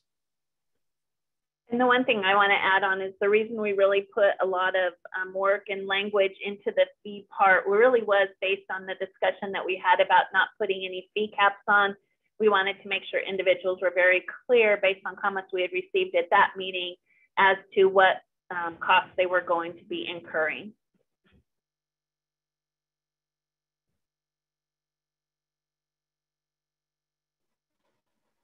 Any? I don't see any hands right now, so I think we could move on unless anyone has. Oh, go ahead. Okay. All right. So let's move to the fee sharing, because I know that's been the subject of a lot of comment from the public as well. And Steve Fleshman, I think, provided a memo. Steve has provided a lot of useful feedback to the group. A lot of his feedback has been incorporated in some of the changes. But can you tell me the rule number? It's rule 1.5.1. So it's the one that just precedes this one. I think you just went too far. There it is. Okay. Before we begin talking, I think it's important because it's clear from some of the comments, we need to have a shared understanding of what we mean by fee sharing. So fee sharing, we did not adopt the ABA model rule comment on this, but it may be something that we want to adapt and add to this rule and perhaps even the lawyer rule. Comment 7 to the ABA model rule 1.5, because the fee sharing aspect of model rules is incorporated in 1.5, and we bring it out to 1.5.1 because we've always had a rule regarding fee sharing that's separate and distinct from the rule on fees and unconscionable fees. So we kept it a separate rule. One comment I will make, I know CELA and some other organizations provided some written comment. They noted that former Rule 2-200 did not require lawyers to disclose fee sharing agreements. That is actually not true. 2-200 has always required that the lawyers that are sharing fees who are in separate law firms obtain the client's written consent to that fee sharing arrangement. So we have continued that obligation in 1.5.1. Fee sharing is simply a division of a fee in a single billing to a client covering the fee of 2 or more lawyers, or in this case, 2 or more paraprofessionals, or a lawyer and a paraprofessionals who are not in the same firm, okay? So, and they are fees for legal services. And Steve and I have kind of gone around about that a bit, whether or not that's clear that the services that a paralegal provides are considered legal services. And I could talk a little bit more about that. But what I want to emphasize is, because this also came up, I think, in public comment, and Amos noted this in his introductory comments, the subcommittee members are recommending that no pure referral fees be allowed. What is a pure referral fee? A pure referral fee is a type of fee sharing. It's a type of fee sharing in which one of the lawyers, when they're sharing the fee, is not obligated to provide services in proportion to the fee that they are charging, or they don't need to take joint responsibility for the representation. That's an aspect of the ABA model rule that California has not adopted. And because we have not adopted that, that opens the door for lawyers to have pure referral fees. So a lawyer can receive a fee, part of the legal fee that is being charged to the client, without having to provide any services to that client or having to take joint responsibility for that particular matter. Okay, so the way that we had, the subcommittee has decided there should be no referral fees. And so the way we've addressed that is by including that ABA model rule aspect of that rule. And you can see that under A2. So paragraph A is focused on fee sharing between paraprofessionals who are not in the same firm. And B focuses on a fee sharing arrangement between a licensed paraprofessional and a lawyer. And you see under 2 that it states that the division is in proportion to the legal services performed by each licensed paraprofessional, or each licensed paraprofessional assumes joint responsibility for the representation. So what this assumes is that the paraprofessionals are licensed to provide those services, right? So to the extent they are taking joint responsibility for a matter, it also assumes that they both are licensed to provide all the services that are needed for that matter. And to the extent they attempt to take joint responsibility for a matter that they are not, that includes services that they're not licensed to provide, they will have engaged in UPL. And we're going to have a comment that makes it very clear to them that that is the case. But that doesn't shut the door on licensed paraprofessionals who have different types of licenses from sharing a fee if one person can provide certain services within the scope of their license and the other can provide the other services needed by the client. They can still share a fee, which means they're billing the client on a single invoice. But those services need to be within the scope of their license, and the fee needs to be in proportion to the services they're providing. Also, they need to comply with the other requirements under the rules, which means they need to enter into a written agreement to divide the fee. The client has to consent in writing either at the time they enter into the written agreement or as soon as reasonably practicable. After written disclosure to the client of 1, the fact that the division is being made, 2, the identity of the licensed paraprofessionals or law firms that are parties to the division, and 3, the terms of the division. And the total fee charged by the licensed paraprofessionals should not increase solely by reason of the agreement to divide fees. That this all parallels the lawyer rule. Turning to the lawyer provision, sharing with a lawyer, you'll notice that 2 only allows this type of arrangement if the division is in proportion to the legal services performed by each licensed paraprofessional and the lawyer. The reason for this is there may be instances in which a licensed paraprofessional is authorized to provide all services within the scope of that matter, but there certainly may be instances in which they can't. And so to foreclose the possibility that a licensed paraprofessional might inadvertently engage in UPL by taking joint responsibility for a matter that suddenly the services required exceed the scope of their licensure, the subcommittee members have agreed that the only way they can divide fees with a lawyer is if they're receiving a fee in proportion to the legal services that the licensed paraprofessional is providing. Everything else here it mirrors the lawyer rule as well as A. So I will stop there. I can also provide any comments to Steve Fleshman isn't here today, and he and I have had ongoing conversation about this particular rule, but if anyone has any questions about the comments that he has made, I can certainly answer those. So 2 other things I will note. One is that we are not the only state that allows pure referral fees among lawyers in different firms.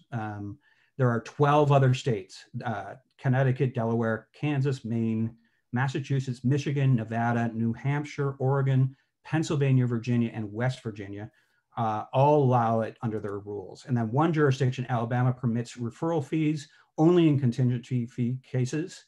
And New Jersey permits it through a separate rule of court, pure referral fees, when the lawyers who are in the matter are certified in that designated practice area. So I will leave it there and see if anyone has any. Greg, if you don't mind, I just have a couple things to add because we should spend quite a lot of time on it, and I have to give Greg as well as Randy and Andrew a lot of credit for discussing the background of these rules and the context of the ethical rules. And in my mind, it really comes down to 3 related issues. One is, as Greg described, pure referral fees. One is fee sharing, where the paraprofessional is working on the matter in some proportion. And the other is co-ownership of firms, which we'll talk about in 5.4. So we did initially, as a subcommittee, recommend allowing pure referral fees similar to attorneys in California and following the same rules. And the idea was we want to encourage referrals. We want to encourage, and it's a very common practice, I believe, among attorneys to do pure referrals. After further consideration and concerns were raised, and we did hear from LDAs like Elizabeth and others that we don't need necessarily that additional encouragement through referral fees to encourage referrals. Those referrals will happen anyway. Those referrals are happening. We heard the concerns and objections, and our revised proposal is to not allow pure referrals. So we are recommending that, for example, somebody walks into the door for a paraprofessional, I can handle this or I can't handle this, I'm referring you to another paraprofessional or attorney. They cannot get a referral fee or share fees on that matter. That's going to be prohibited under what we're recommending. Fee sharing is different. As Greg explained, that's when the paraprofessional is doing work or taking responsibility for the matter. And here, this is controversial, as you've heard already, but at least practically speaking, we think it is, or I think it is important to allow paraprofessionals and attorneys to work together and to potentially have shared fees relationships because it is a limited license. So I think we want to encourage the practice of, a family law paraprofessional associating with some family law attorneys, and a housing paraprofessional associating with some housing attorneys, and so on, to where, to the extent, a paraprofessional can do some things but can't do others, they can have those arrangements in advance and they can share fees. And so I think that's something that we want to encourage. And we did spend a lot of time on it, but I haven't really heard significant concerns about what is the risk if it is disclosed, if it is informed consent. What's the risk of allowing fee sharing in the situation where the paraprofessional is working on a case or is sharing responsibility with a matter? So that is the limited issue, I think, that's at issue in 1.5.1. Co-ownership of firms is different, and that's under 5.4. One other thing I'll mention, just to provide context, because some of you may be wondering, what does Utah do, Washington and Arizona? So Utah allows for their limited practice paralegals, they allow fee sharing among the LPPs, as well as between an LPP and a lawyer, as long as the fee is reasonable in proportion to the services provided, or they assume joint responsibility over the representation. Washington does not allow triple LTs to enter into fee sharing arrangements if they're not in the same firm. And then Arizona allows fee sharing across 2 or more firms if the client consents in writing, following the disclosure of how the fee is going to be divided, how the firms will divide responsibility over the matter, and the total fee is reasonable and the division is reasonable of responsibility. So.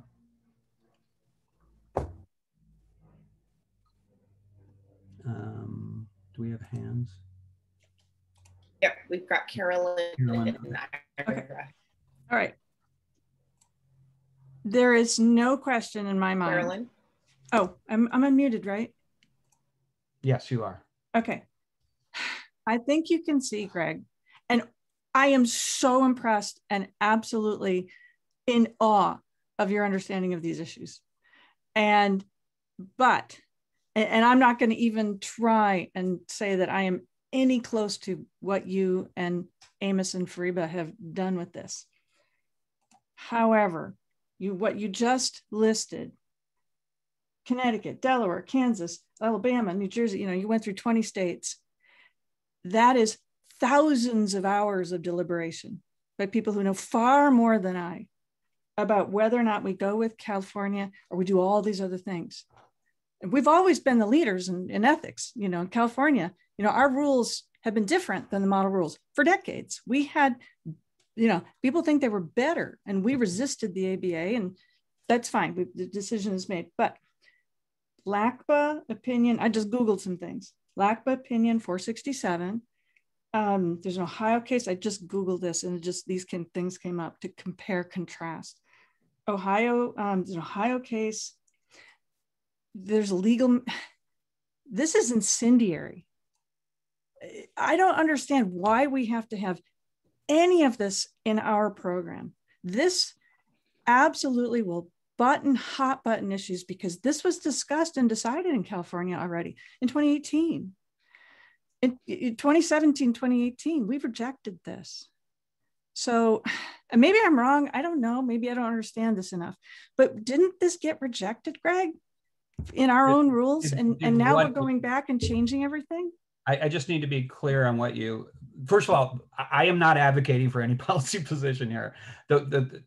Steve's criticism of the rule, the reason I disagree with him is because I disagree with his characterization of the rule as written and what it does and does not do.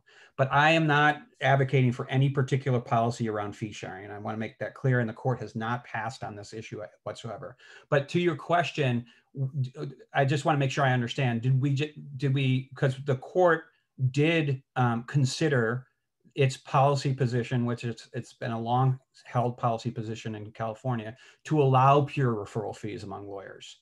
There was a period in the 70s where we reversed and went with the majority of jurisdictions, and then we went back. but for over 100 years, we have allowed pure referral fees among lawyers in California. So is that the decision that you're asking about? It begs the question, okay? And do you then, how do you define doing work? How do you find, because I'm aware of some of these other states, and what happens is somebody comes on board, they meet the client, they shake hands, they get the information, and then they dial in with the lawyer every now and again, every 6 months to check in. And so what's to prevent this seems like a complete massive loophole that will just inflame the people who are looking at this for no apparent reason. I don't know why any of this needs to be in here. We've got memo after memo. You're going to go public comment after public comment on this. So if I can, so I think we did change our recommendation to prohibit pure referral fees for some of the reasons that you're discussing. So we did change. So what we are allowing is following the ABA rule, and what I think is a majority of jurisdictions in allowing fee sharing when you work on a matter you're responsible. And again, I think the policy reason, at least for me, and I'll let the other subcommittee members speak for themselves, is that we want to encourage paraprofessionals and lawyers to be working together when paraprofessionals have limited licenses.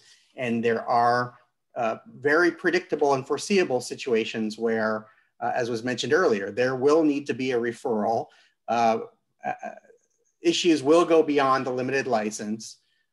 There may need to be other kinds of consultations, and why not let paraprofessionals associate with lawyers and work those agreements out in advance if they're fully disclosed, and get the client's informed consent, which would be required under 1.5.1. Well, Mike, and I'll just make a comment on that. I don't know how we can decide this without knowing what's coming in the sandbox. I really don't think we can decide this at all without knowing what Rocket Lawyer is going to do, without knowing what Amazon is going to do, without knowing what Walmart is going to do, because this has serious consequences along the line for a lot of things with our paraprofessional program. This just isn't needed. And if we want to do this, I'm not going to get on my soapbox. If we want to do this, and then I'll shut up, we have to know what's coming in the regulation section. And maybe this is a carve out, and we leave it alone or something, waiting for them to see what they want to do. And I know everyone has full-time jobs, myself included. But first of all, I'd like to hear from more people if more people have things to contribute, which is not to say that people who've spoken don't have things to contribute, because they obviously do. But we are a large working group, and I'd like to have input from others if possible. I'll also say that it has been useful, and the regulation committee has set up a weekly meeting. And so if anyone does wish to listen in on that or chime in during those meetings, there's an opportunity to do that as well. And I would encourage anyone who wants to weigh heavily in on this to do that. But if there are other people that wish to be heard, I see Ira, your hand is up right now. Steve Hamilton has, not Steve Hamilton, Steve Fleischman. This is a pretty interesting memo he wrote. And he says that there's an ambiguity, I think that's what he's saying, in the term, in the first sentence, B here, legal services. That, does it mean just lawyer services or services of lawyers and paraprofessionals? But I really don't understand that. I don't see how it could mean just lawyer services, because they're talking about dividing them between, well, I don't know. I'm asking, because Steve seems to be making an important point here, but I don't see the ambiguity in the, and if there is an ambiguity, that if it means lawyer services, then it should say services by lawyers rather than legal services, I think. Andrew? Just really quickly, with respect to the term legal services, that's the term that's used in the lawyer rule 1.5.1. And just to remind folks to go back to the beginning of our conversation.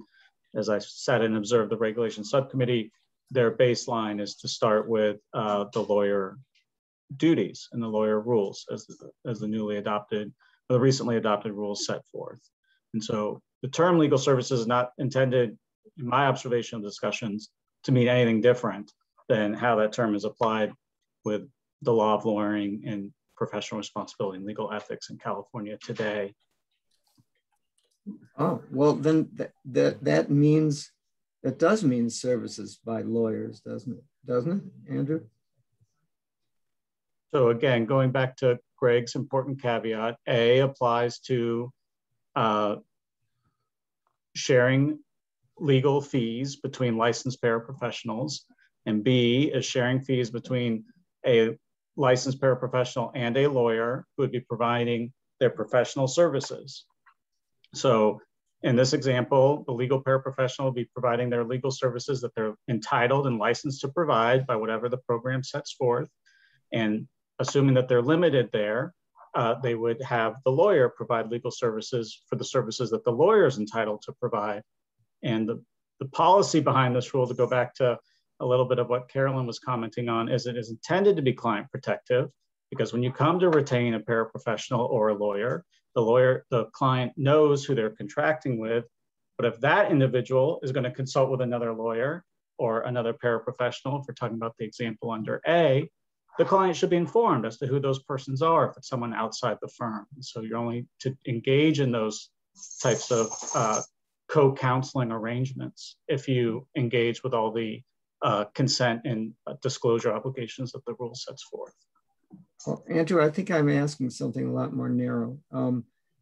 The term legal services, in Steve's memo, he says that that his concern, he says that Greg felt that Steve's concern about this rule is obviated by the fact that, quote, fees for legal services means only fees for the services of lawyers. So there seems to be an ambiguity. And the only thing I'm asking is, in this sentence in B, does the term fees for legal services mean only fees for lawyers, or does lawyer services, or does it mean fees for lawyer services and or paralegal services, paraprofessional services? What does it mean? Okay, so maybe I should jump in here because, as I said, Steve and I have gone around and around, but you only have the benefit of Steve's memo at this point. So let me just talk about what he and I have been talking about. Okay, I disagree with his characterization of the rule as written. Again, I'm not espousing any particular policy position, and I found the example that he included in his memo to be inapt for several reasons. First, it's important to note that the rule regulates the sharing of of fees for legal services, meaning, in my mind, and I think the case law bears out, it's services that constitute the practice of law.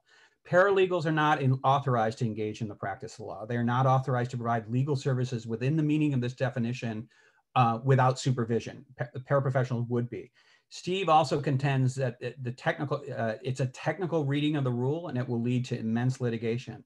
I agree it's a technical reading, which the rules demand a technical reading. And that's why we have defined terms under the rules. And it may be that a comment may be helpful here. The term legal services is used in the ABA model rule as well in most jurisdictions.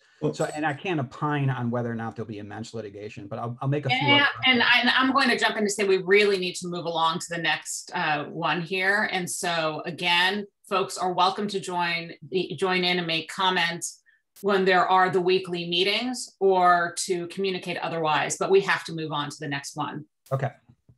Can I just note this again is a controversial one, 1.5.1. So if people have feelings or views, whether sharing of fees should be allowed or not, that's something we've made our recommendation. We do want to hear feedback.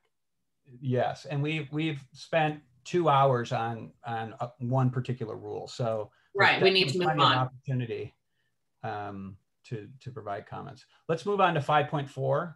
and then we'll wrap up and see if anyone has any other issues with the rules that they'd like to bring up. And I think just so we know what we're going to do that, and then we're going to take the remaining public comment, and then we're going to break for lunch. Go ahead. Okay, let's go to Rule 5.4E. Judge Yu, do you wish to be heard at this point? Thanks. I've been listening, and I know Amos has said a couple times, if you have comments, let us know. And in the interest of time, I'm wondering, how do we provide the comments without, I mean, to whom should we do it so we're not violating that linking? Do we give it to Linda, or should we give it to Greg? What's the best route? You can send to Linda. Okay. She'll pass. Yep. Thank you. Thank you, Judge Yu. Thank you. Okay, so this is obviously another very controversial change to the lawyer rule. And again, to the extent that this recommendation is adopted by the court, there will have to be corresponding changes to the lawyer rule as well. E will allow forbids, because these are disciplinary standards, forbids a paraprofessional from practicing in a law firm with a lawyer if any of the three circumstances exist. One, that they're directing or regulating a lawyer's professional judgment and rendering services. Two, that they have direct supervisory authority over any lawyer. Or three, that they possess a majority stake or exercise controlling managerial authority in the firm. And I did make a note near the comments that we should add a comment that that paraprofessionals and lawyers can co-own firms and share legal fees within that firm as long as they comply with E, and that pursuant to E, a majority paraprofessional owned law firm cannot employ a lawyer. And the reason for that is because they cannot exercise supervisory authority over that lawyer. So the extent there's a majority owned paraprofessional law firm and they wish to associate with a lawyer, it's going to have to be somebody from another firm. They can't be an employee of the firm. I'll leave it there and see what comments we have from subcommittee members. Sorry, one more time. Last time, I'd like to just provide a little context from the policy, at least what we looked at as subcommittee members. And for me personally, this one is the hardest one, I think, of all of these. And probably most controversial with 5.4 and ownership and sharing of fees. So from a policy perspective, as I approach this, again, I think from a policy perspective, we want to encourage paraprofessionals and attorneys working together. We just talked about that when they're at different firms. We first address whether paraprofessionals can own their own firms, and we are of course recommending that they can do that. And so it just gets tricky when paraprofessionals and attorneys are working together in the same firm. There are several alternatives of how we could address that, but we did come to the conclusion that paraprofessionals should not be allowed to supervise attorneys. And we also came to the proposal that paraprofessionals should not be majority owners in firms where attorneys are employed. But should paraprofessionals be able to have any ownership interest in firms is the question. And again, I think the idea is we want to encourage all sorts of business models for paraprofessionals, including working with attorneys and ownership possibilities. I think what we want to regulate against is, independence of lawyers and independence of thinking, and so that's why we are including the minority ownership interest. But why would we prohibit paraprofessionals from ownership of firms, of starting firms themselves, of having 5 paraprofessionals get together and have some arrangement with an attorney? They wouldn't be able to employ them because they couldn't supervise them. But why couldn't they join existing law firms and have some potential for ownership interest? So that's where I think, for ownership of firms, we did want to have some limitation to address the independence of lawyers.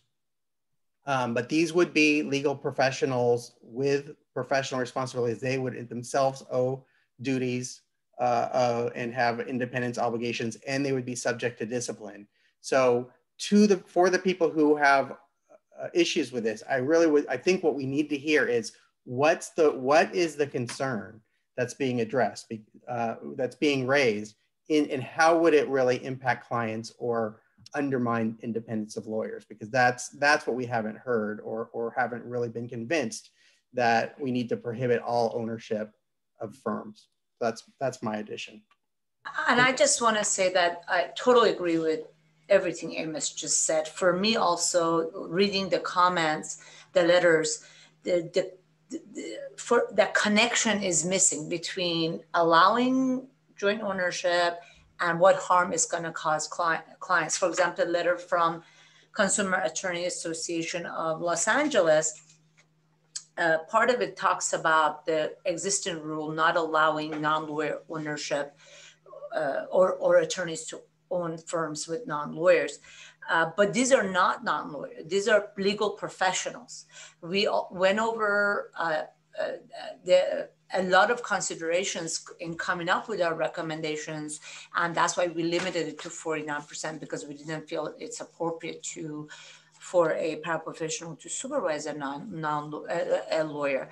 But in terms of outright banning ownership, I still need to see that connection to risk to client. What risk does it pose to clients? And is there anyone that we have not heard from or haven't heard from much who wishes to chime in?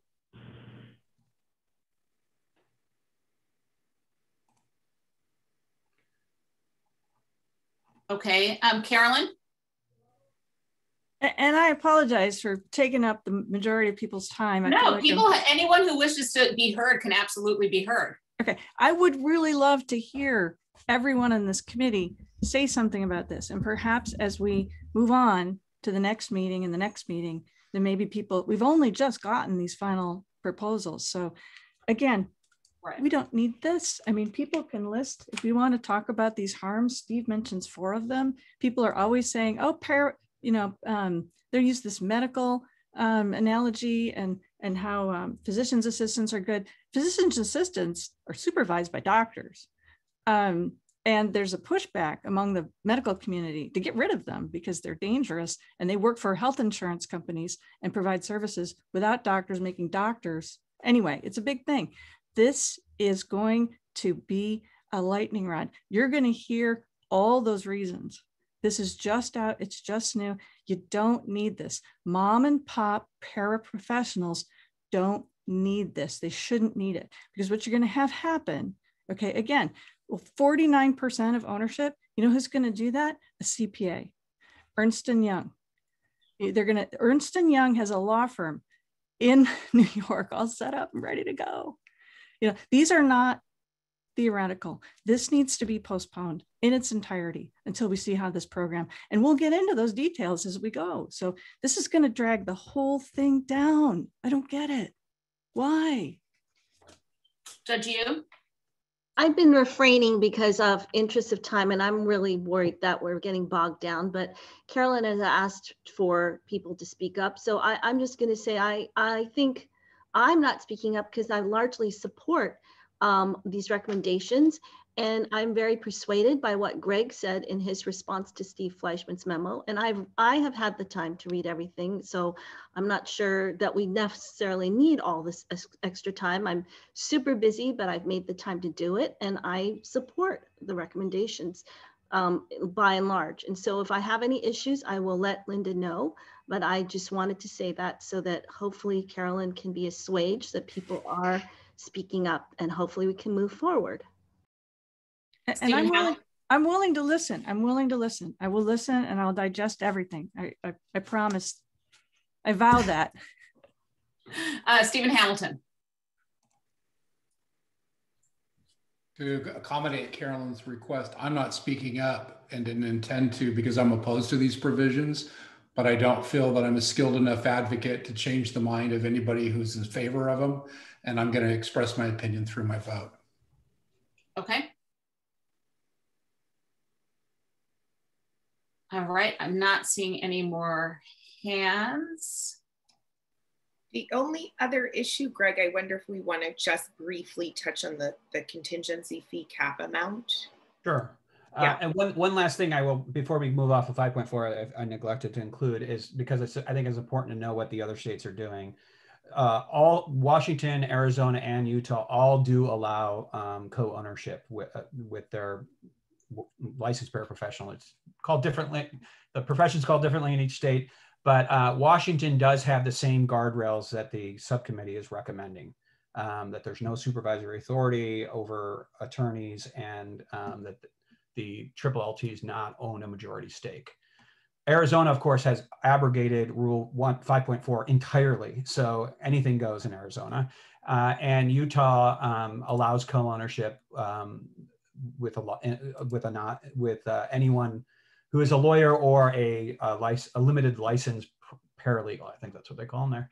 Okay, let's move to the contingency fee. That is Rule 1.5C. And as a group will remember, we set aside when we discussed fee caps, whether or not there should be a cap on contingency fees.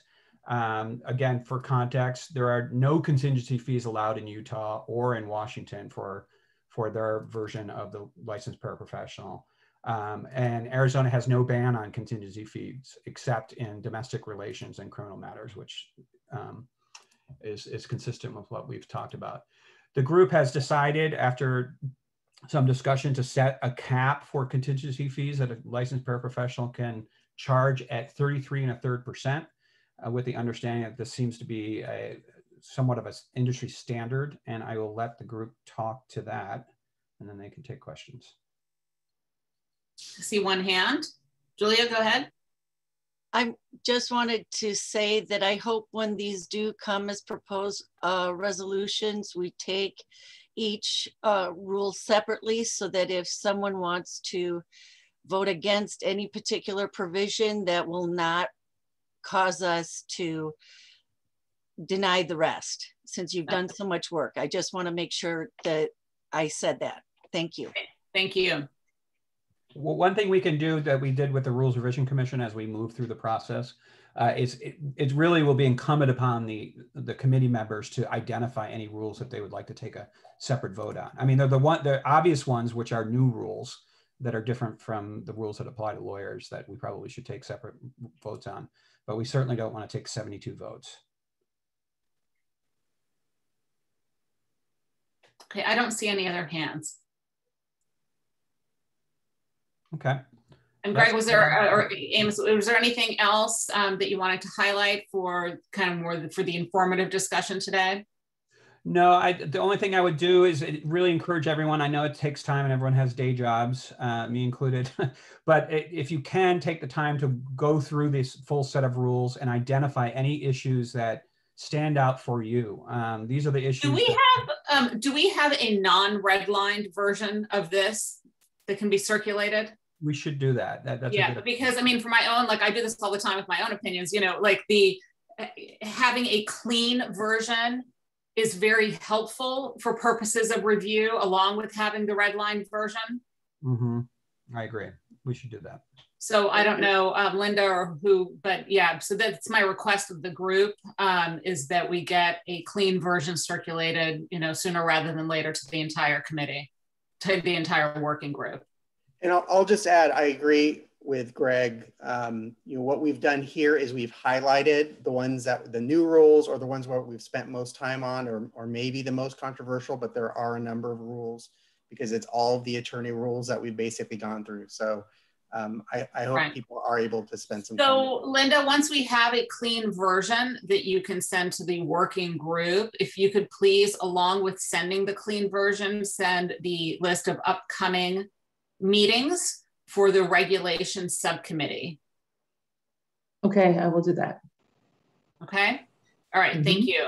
And again, thank you. I mean, talk about the, you know, hardest working group here. We have a few attendees who would like to make public comment. And so I'd like to give folks the opportunity to do that. And then we'll take our lunch break. Again, it's a 3-minute max. And Linda, whenever you're ready. Okay. Lee Farron.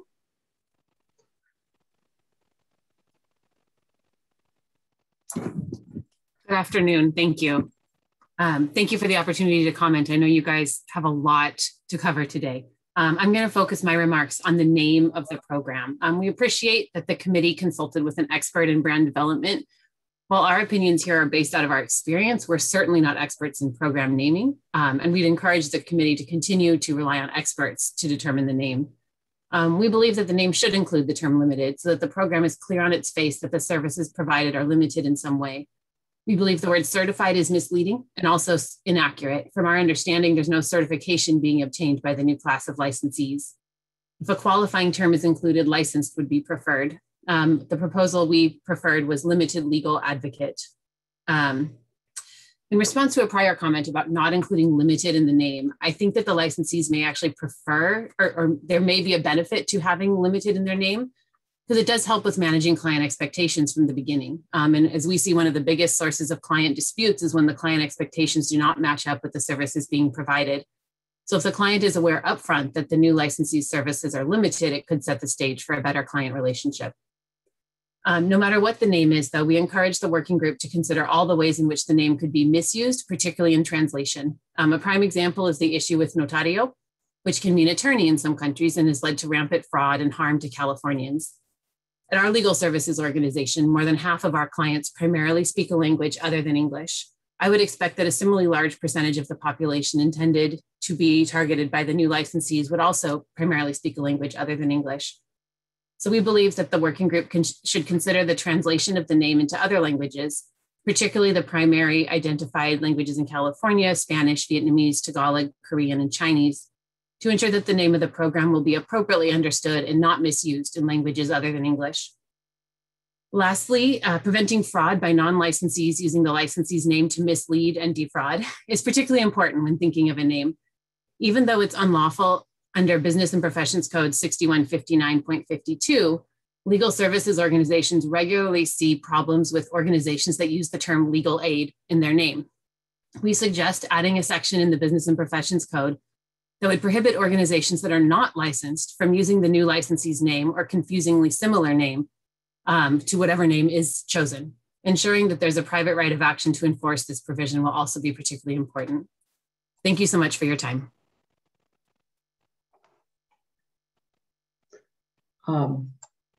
Michael Barth.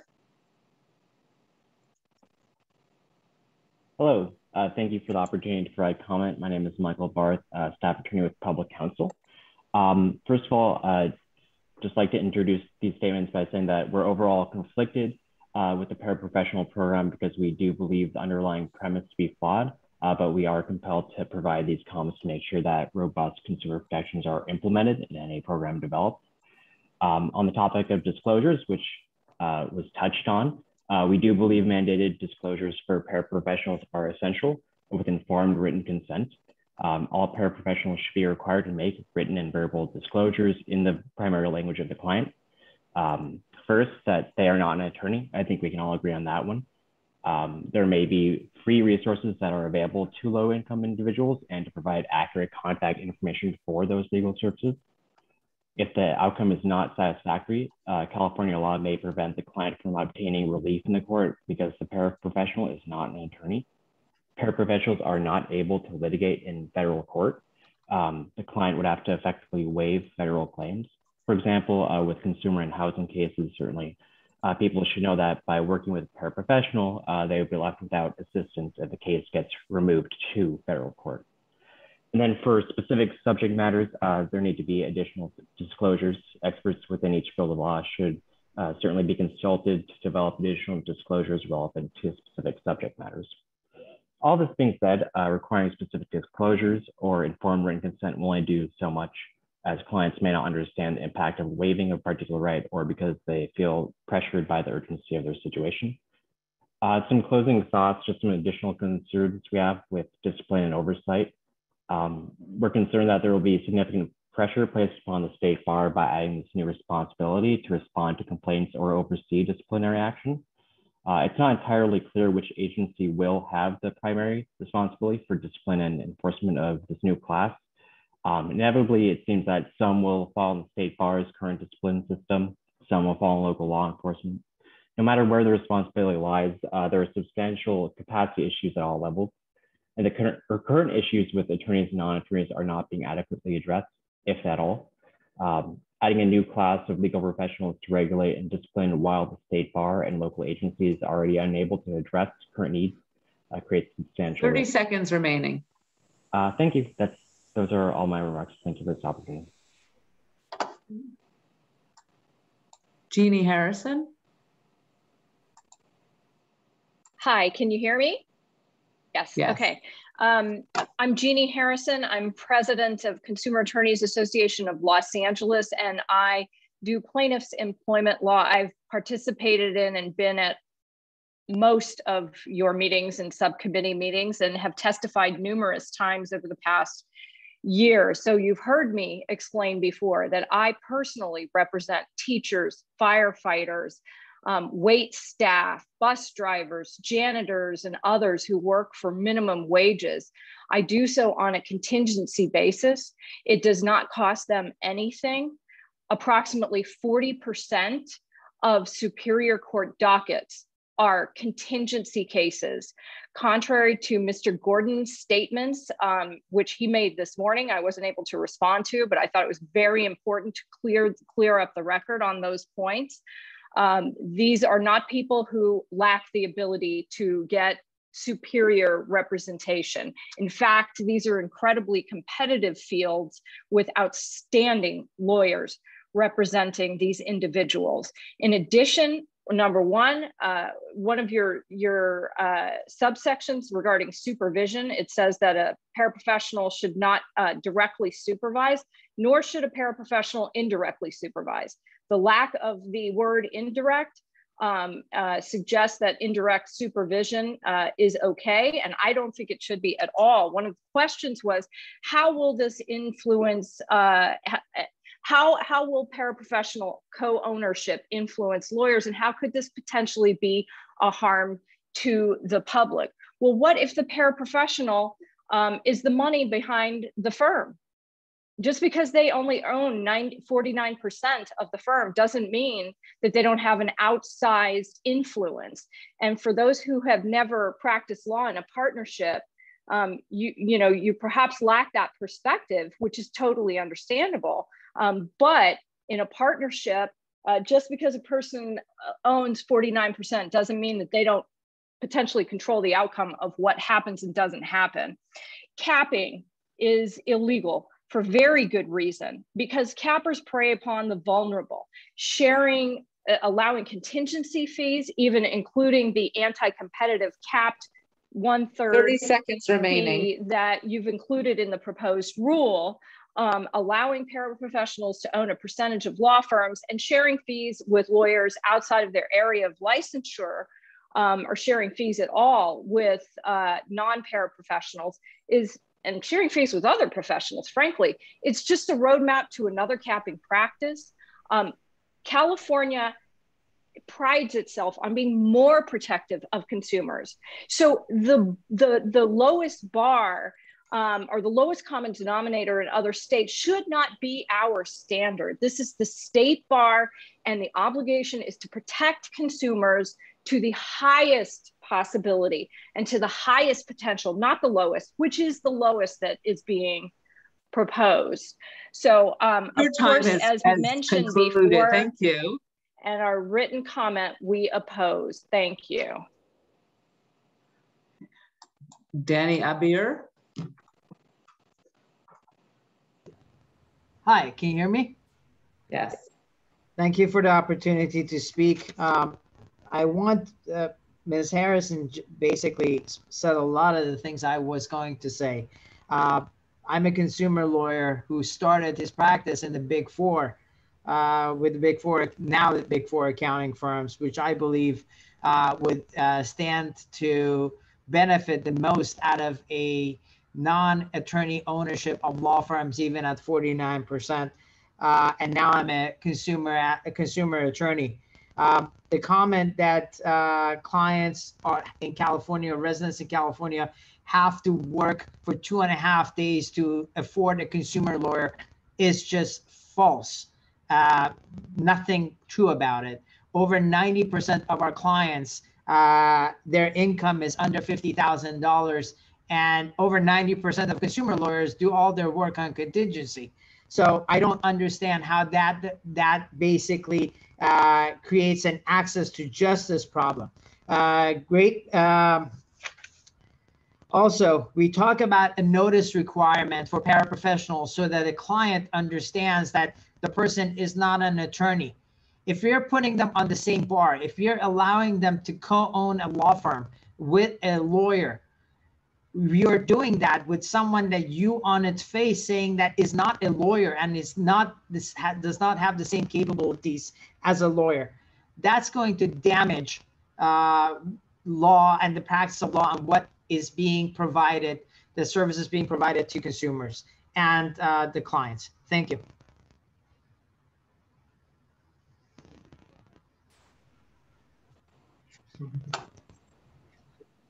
Willie Hampton? Yes, can you hear me? Yes. Great, thank you guys. You are awesome, everybody. Enjoy all your comments and your discussion. I'm just amazed at how professional you all are, including the people who are making comments. 2 points. One has to do with a time frame. I'm senior now. I started out in this journey at a very young age, 23 years old. I am now 65. I'd like to know, is there a time frame by which all this could possibly be wrapped up so people can possibly work and serve the community before they die? Number 2 is advertising versus solicitation. I understand that licensed professionals don't want to do a lot of door-to-door work and standing out in the community, but yet paraprofessional people may need to do that because that's how they're going to reach the people who need their services.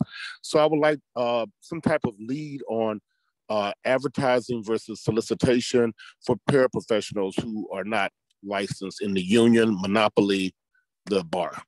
Thank you very much.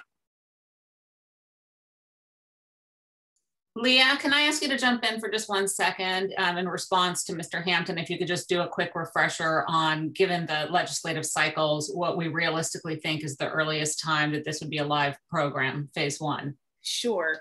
Given the requirement that both the legislature and the Supreme Court authorize the implementation of the program, we would not expect it to be up and running until January 2023 at the earliest. So it's Thank you. Maybe a bit more attenuated than our commenter would like. All right, thank you. And then I think we have Andy Katz.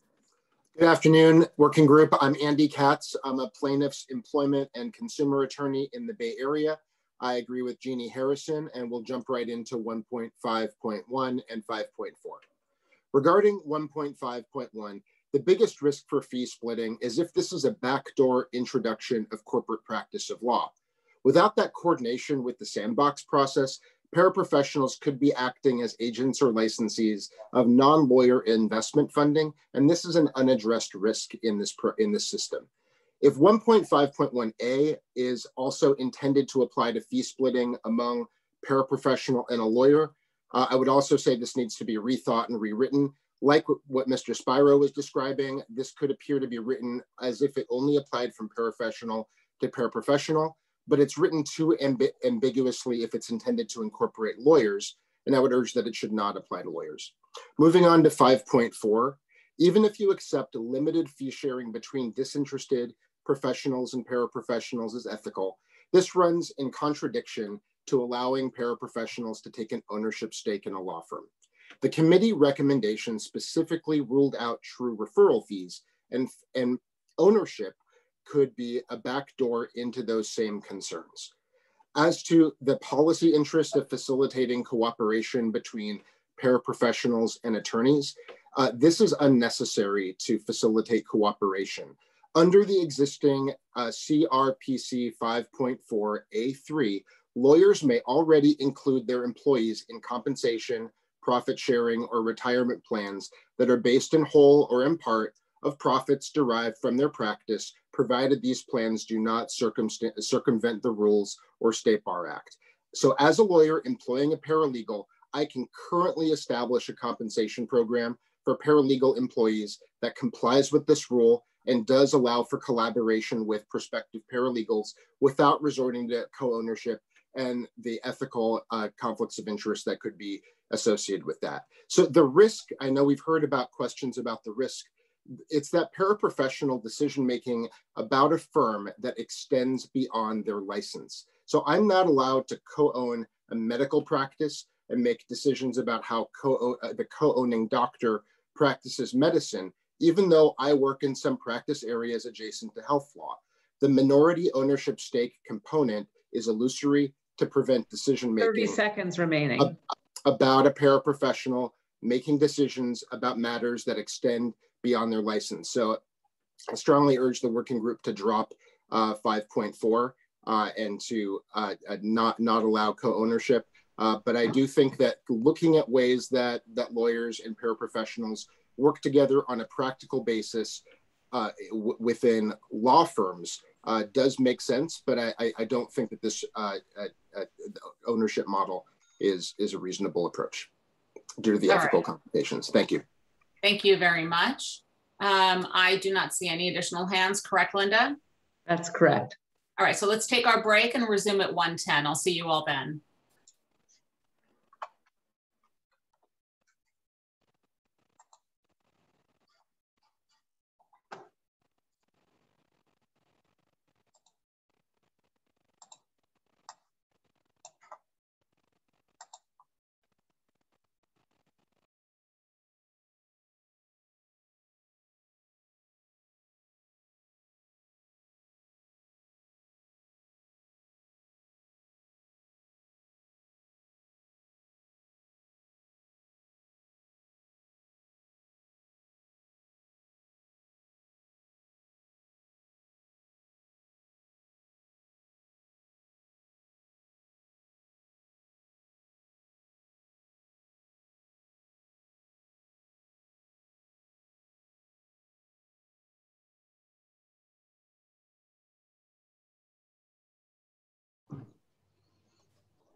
Do we have Brady? Yes. Yes. Okay, and just 1 second. It looks like close to everyone is back. So Brady's going to lead us through the next part of the conversation, and then we're going to switch. I want to switch order a little bit and talk about the pilot program. And Brady, it looks like we have folks, so whenever you're ready. Sure. Get this up.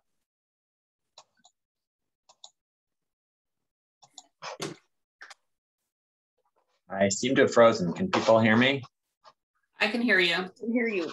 Are you trying to screen share? I am. Yeah, we can't see the screen. The screen is dark. We can see you. Here you go. Okay, everything seemed to have frozen. And do you see the PowerPoint? Yes, yeah. It says Office of General Counsel Review, policy questions. It looks like you're scrolling right now. It seems to be a few seconds behind me, and here I thought coming to the office would fix all that. Okay, well, we're at identification of issues. Great. Hi, everybody. So hopefully you guys got a chance to review the memo sent out earlier this week, or Friday. The days are running all together. Summarizing where we are on the OGC Office of General Counsel research project that we discussed at the last meeting. And just as a bit of review, essentially our office, and I've had help from several of my colleagues on this, have been asked to basically look at the recommendations that we are made to help answer two questions. One, has the working group considered all the issues that it should in order to stand up the paraprofessional program that it's contemplated? And number two, what statutes or rules must or may need to be changed or at least addressed in some way in order to stand up the project, stand up the program, excuse me.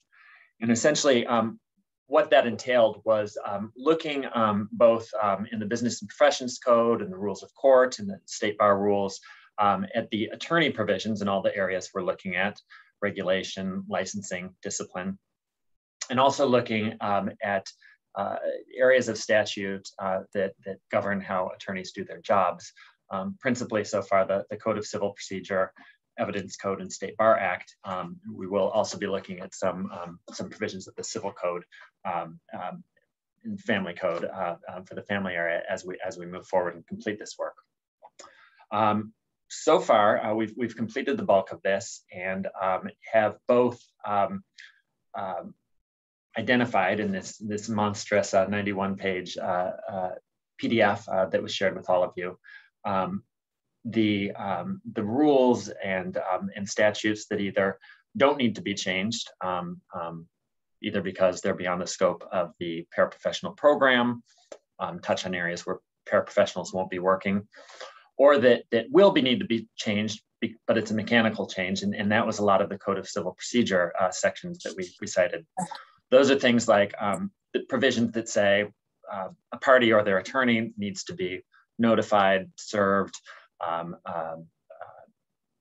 Basically, anytime an attorney is told to do something in the Code of Civil Procedure, if that's an area where a paraprofessional will be permitted to do work, then that language will need to be changed.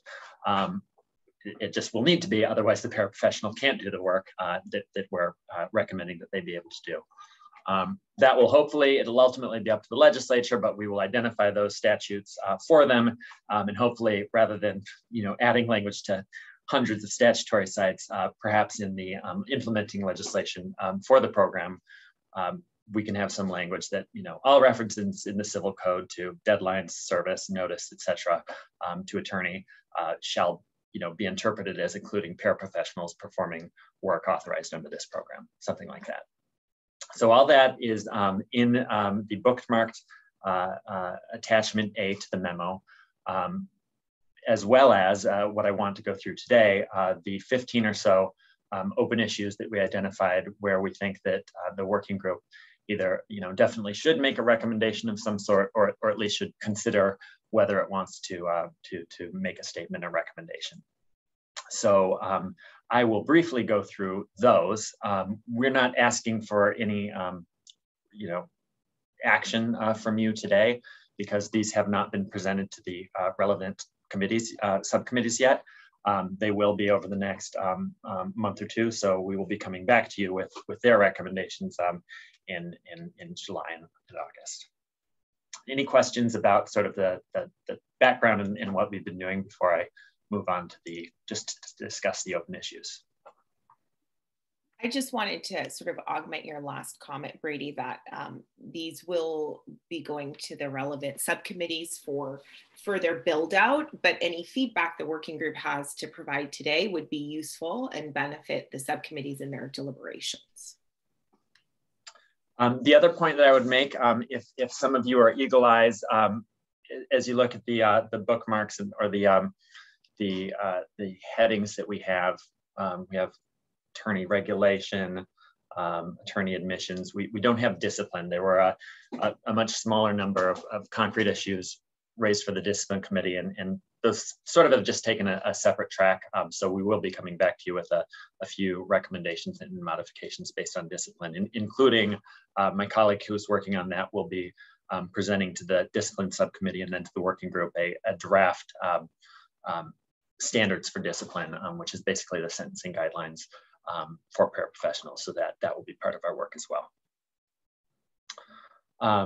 So the first area where we identified some policy questions, and some are large, some are smaller, but these were open issues that we thought the working group might have some might have some recommendations or things to say, is attorney regulation related statutes and rules. So these are the rules and statutes related to attorney behavior, and the question that popped up is whether something in the same area should be done for paraprofessionals.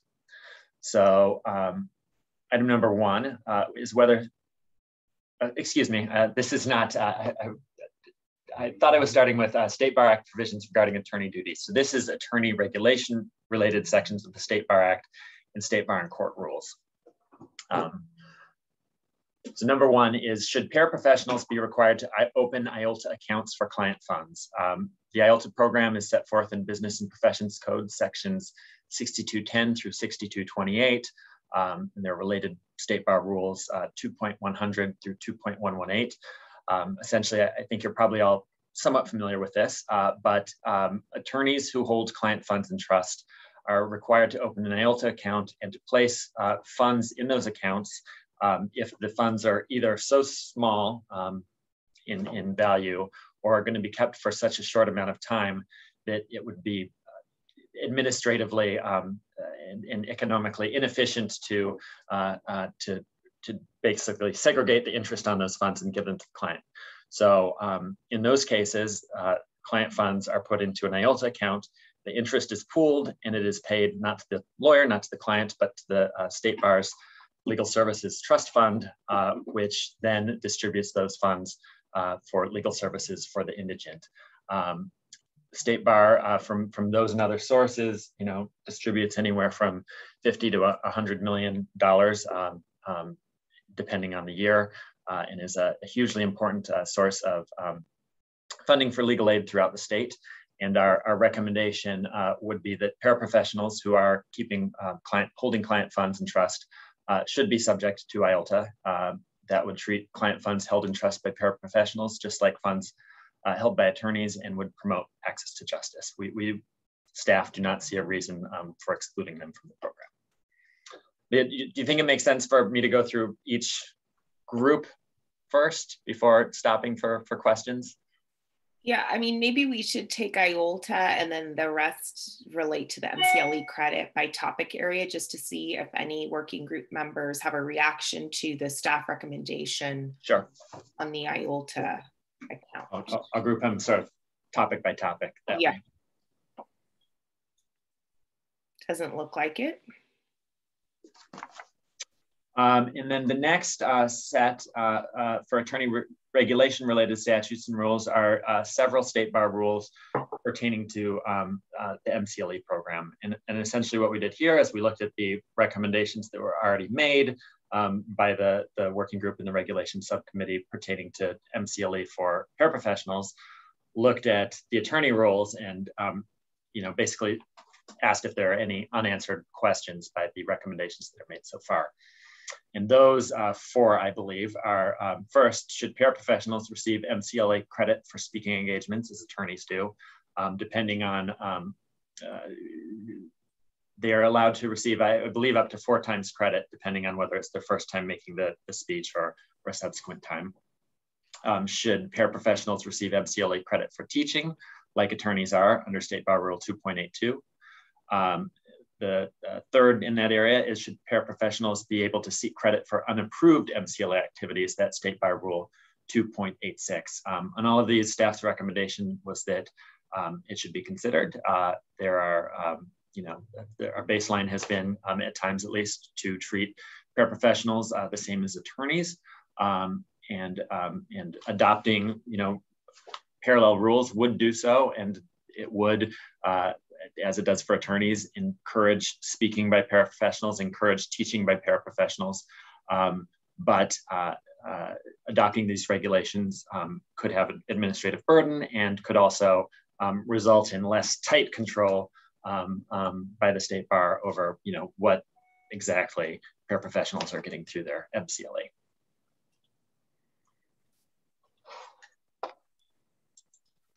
Any comments?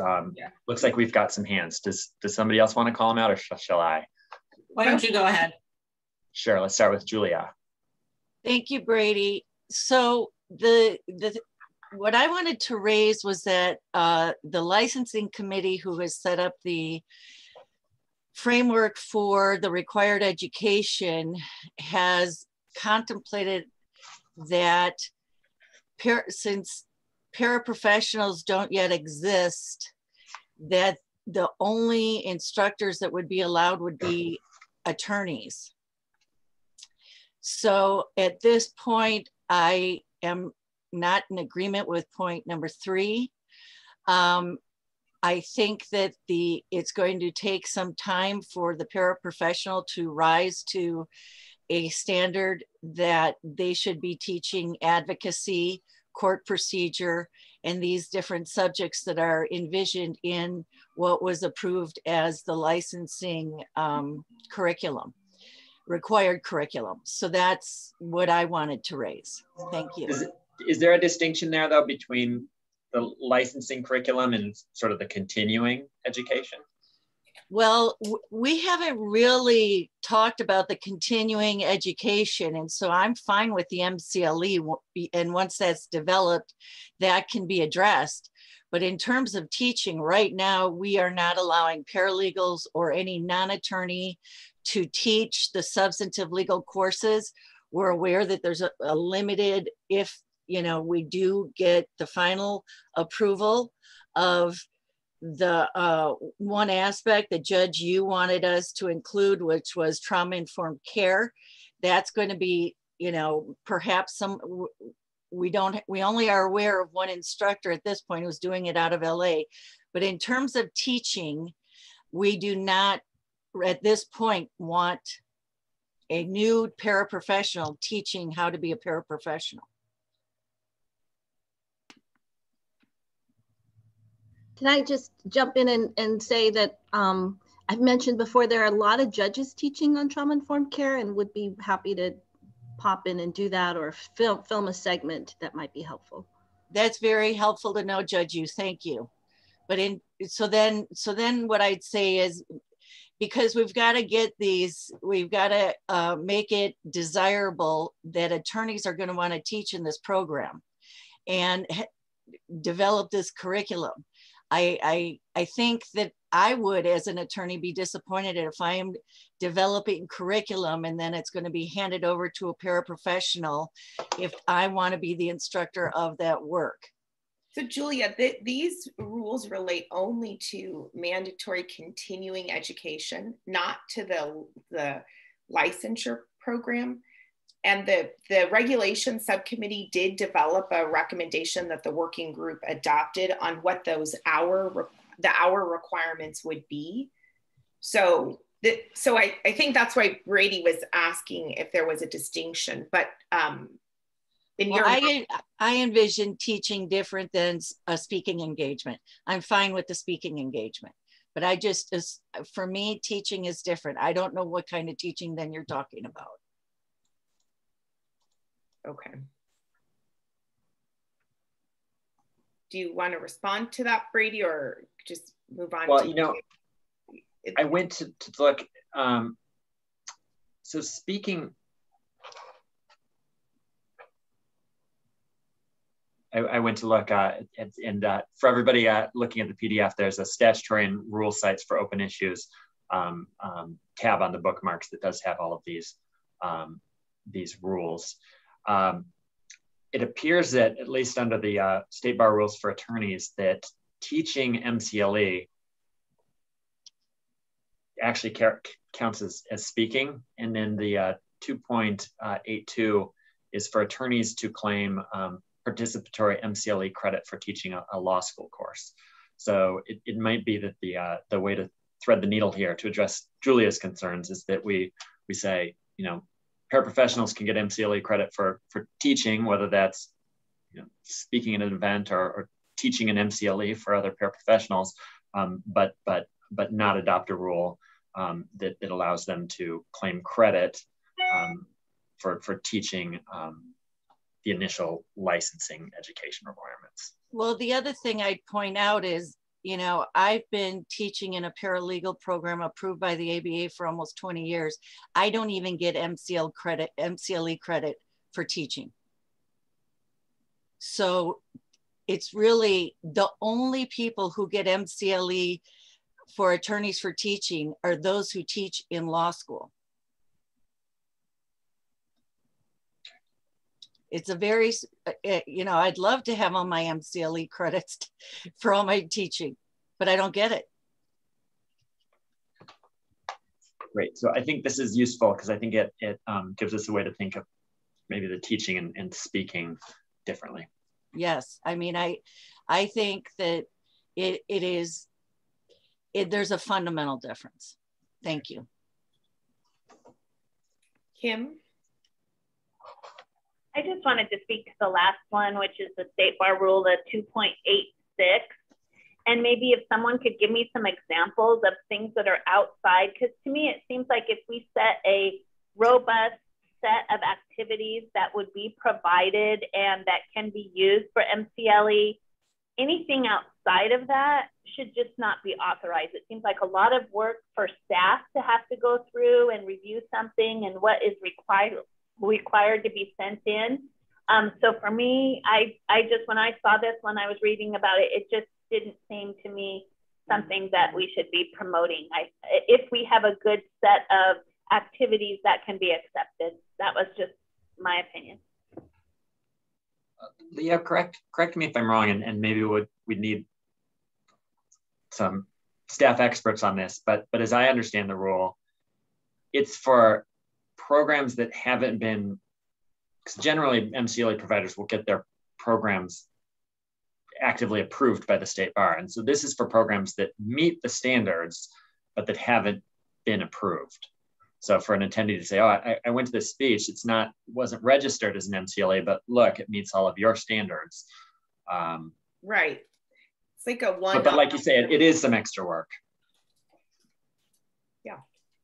I think they should be pushing for those providers to be meeting the requirements, and they should go to them and say, why haven't you applied to state bar to get approval so I can take your class? It should be almost like, you know, then they get more individuals wanting to take their classes if they were approved by state bar. Maybe they're not doing that because they do have this rule that's out there for attorneys. I think you should drive it to try to keep work, you know, helping staff level. And it might be good for us to find out how often this even happens, whether it's used. I think we had another hand. Kimberly? She just spoke. Oh, no, I thought we had another one after. No? I don't think so. If you want to keep going, Brady. Sure. The next area of review is the Code of Civil Procedure. And the open questions in that area were three general areas. First is Civil Procedure Code, section 340.6.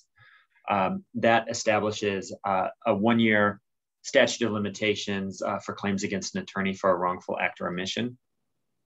And the question would be whether we should recommend that a similar statute of limitations be applied to basically malpractice claims against paraprofessionals. Can I jump in for 1 second? Just for 1 second. Is there anyone in the group, and Brady, obviously, if you want to say more about the statute of limitations, you can. I just suspect this is not going to be a hot topic, but does anyone in the group think that there should be a different statute of limitations for claims against paraprofessionals as opposed to claims against attorneys?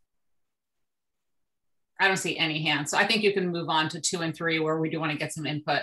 I feel like I should just speak for Stephen Fleischman, who right. I don't think is here. He just pointed out that this is a very pro-attorney statute. I believe that if you evaluated the claims under general negligence, I think it would be, I didn't write this in, 2 or 4 years. So it's longer if we didn't have a specific statute covering the paraprofessional claims. So I think his point was that the argument could be made, hey, if we're worried about public protection, we might want to make it more of a general negligence statute, but I'll leave it at that. Our recommendation was to go with the baseline, treat them like lawyers. Second, in this, I'd welcome any expertise on this, but one section of the Civil Procedure Code, 995.510, bars paraprofessionals from acting as members of the state bar from acting as a surety. There, our recommendation is merely to consider whether the same prohibition should apply to paraprofessionals. I did some brief research on the legislative history. I couldn't get a sensical explanation in my mind for why that prohibition exists.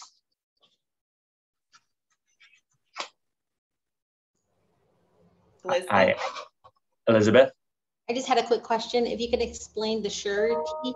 I know how it works with immigration bonds, but if you can just explain it for me and for other people in the comment section, the attendees. Thank you.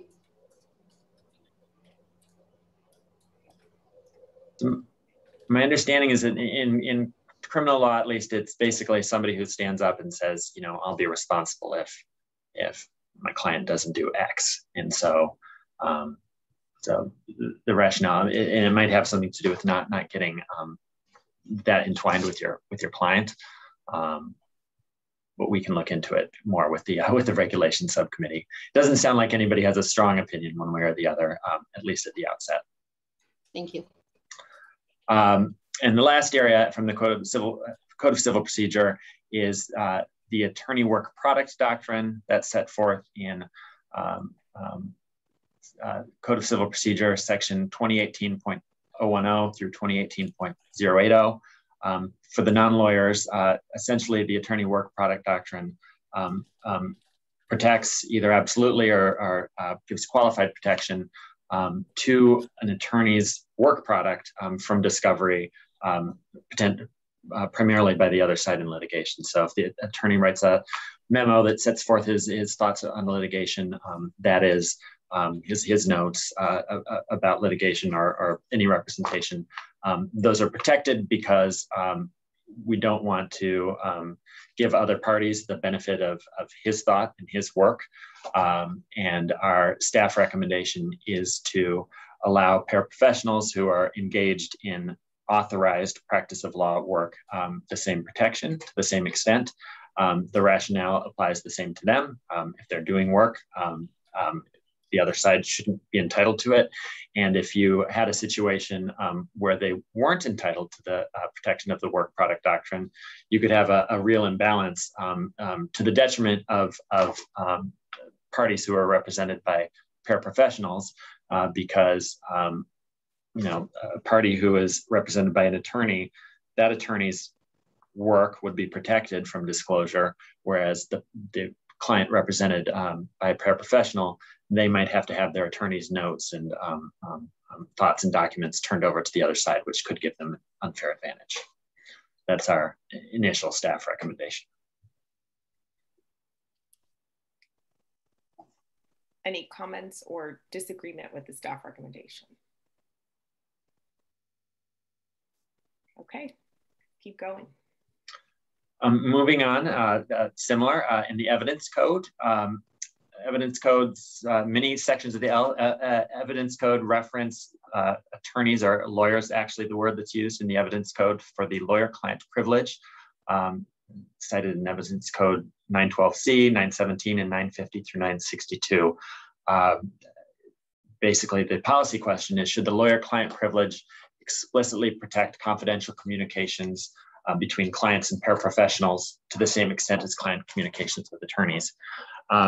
In this case, I would note that arguably a statutory change would not be required to apply the privilege to paraprofessionals, because the way that the statute defines lawyer is a lawyer is somebody who is authorized to practice law or reasonably believed by the client to be able to practice law.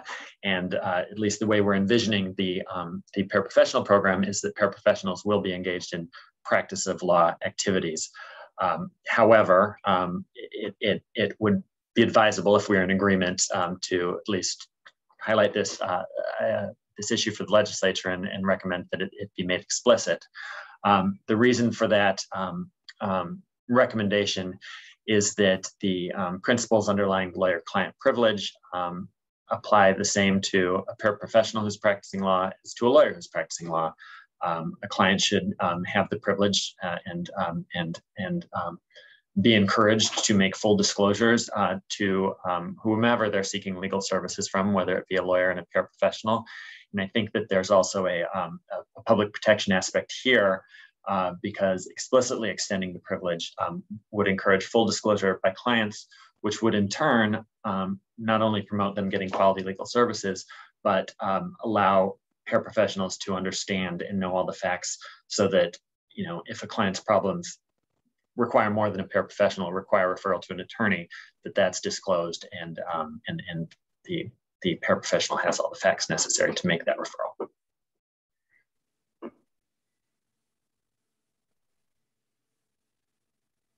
don't see any hands, so I'll move on. The next area that we looked at is the attorney licensing rules and statutes.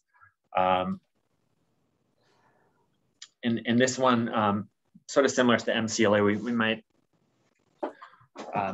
sorry, Julia, did you want me to, why don't you go ahead?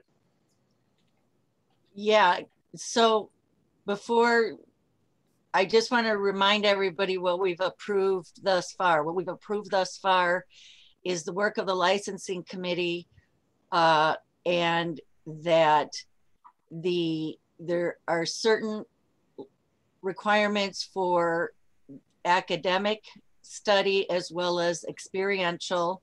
And we have already set forth the waiver or the opting out if they are able to demonstrate certain things, and we have done it there.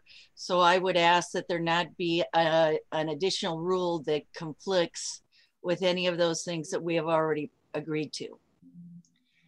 Yeah, so that wasn't the intent, and I think this probably is a best discussion with your licensing group, because we should look at State Bar Rule 4.33 and how it works in practice, which is how the waiver procedure works for waiving out of some of the general education requirements for attorneys, and just see if there's anything more you want to say, because we recognize in the table set forth, in your grid, you identify that waiver will be allowed under certain circumstances, and there's a footnote. So just to revisit to see if there's anything more you want to add. Yeah, I mean, if we meet again, at this point, I don't know if we're meeting again. We have a subsequent issue that I think is going to be raised during this meeting today. But other than that, I don't know we have another meeting, but I'd be happy to hear what you have to say, Brady. Okay. And I think before that, we'll get some more clarity on how State Bar Rule 4.33 is pretty bare. It just says that licensees can present their transcripts to have them reviewed, and maybe we should find out a little bit more about how that works in practice to inform that discussion. Then the last area, I believe, is State Bar Act provisions regarding attorney duties. So these are some of the duties of the nature that are found in the Code of Conduct, which you all just discussed, and essentially there are some areas in the Business and Professions Code that are cover the same sorts of duties, but that are not currently covered by the draft Paraprofessional Rules of Conduct. So we are going to ask the Regulation Subcommittee to look at whether either a rule of conduct should be made, a parallel rule of conduct to these State Bar Act provisions, or whether a recommendation should be made that legislation be adopted to apply these same duties to paraprofessionals. So I'll go through those. I think it makes sense probably to go through them all as a group and then open those to discussion. First comes from Business and Professions Code 6068I. That is a statutory requirement that paraprofessionals be required to participate in disciplinary and regulatory proceedings against them. So they basically have to assist and appear, and they're subject to further discipline if they don't. A recommendation would be yes, there should be a similar requirement in statute to promote the working of our paraprofessional discipline system. Second, Business and Professions Code 6068J actually imposes a disciplinable duty to maintain your required records and update them with the State Bar. Our recommendation would be yes, that requirement would support effective administration of the paraprofessional program, whatever operationally it's decided, name, address, phone number, email, are required. Paraprofessionals should be also similar to attorneys required to update those. Third is whether paraprofessionals should be required by statute to self-report to the State Bar enumerated occurrences, such as felony charges against them, disciplinary charges in other jurisdictions. That's Business and Professions Code 6068O. Again, our recommendation would be yes, a similar statute should be enacted as part of the paraprofessional program. And again, that would support effective administration of the discipline system.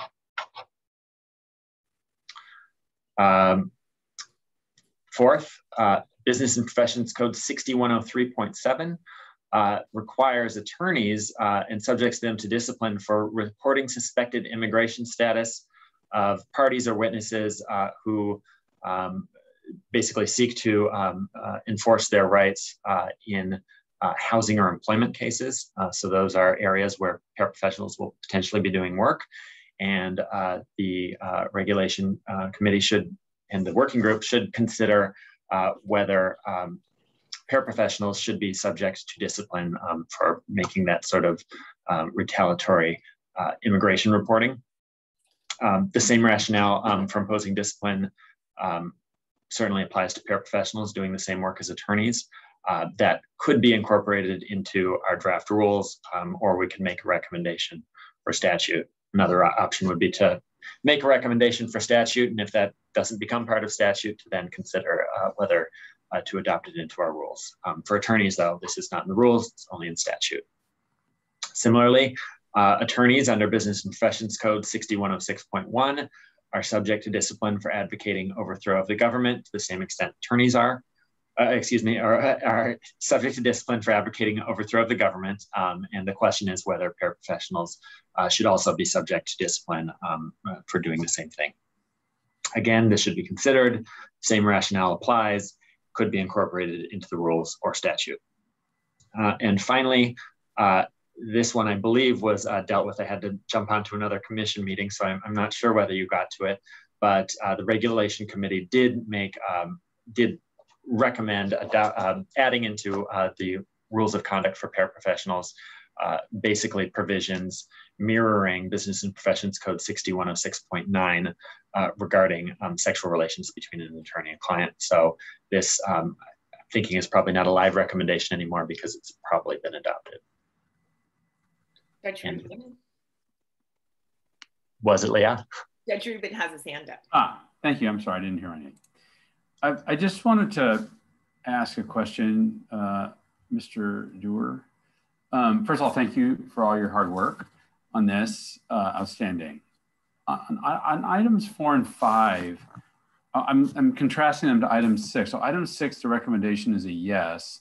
Items 4 and 5, the recommendation is a consider. And my question is maybe if you could expand on the way you're using the term consider, because at least from where I'm sitting, I'm not sure the mischief done to the system is different if it's done by an attorney than by a paraprofessional. Why wouldn't the paraprofessionals be held to the same standard as an attorney in items 4 and 5? If Greg's here, this sort of came from discussions with Greg, and I think Greg, correct me if I'm wrong, had more to do with the fact that with number 6, there already was an existing rule of conduct that touched on that area, and that it made sense to, address it all there. Whereas these others would be, for attorneys, they're addressed in statute. So considering whether to make a recommendation to put it in statute or go ahead and put it in our rules. Okay, so that answers my question, because it sounds like what you're saying is, yes, we're going to do it. The question is, what's the vehicle? And again, with I think you could say it's a consider or a recommend. But I think that Judge Rubin's accurate. Like we would recommend that we do it. It is, the question is the vehicle. How? Yeah.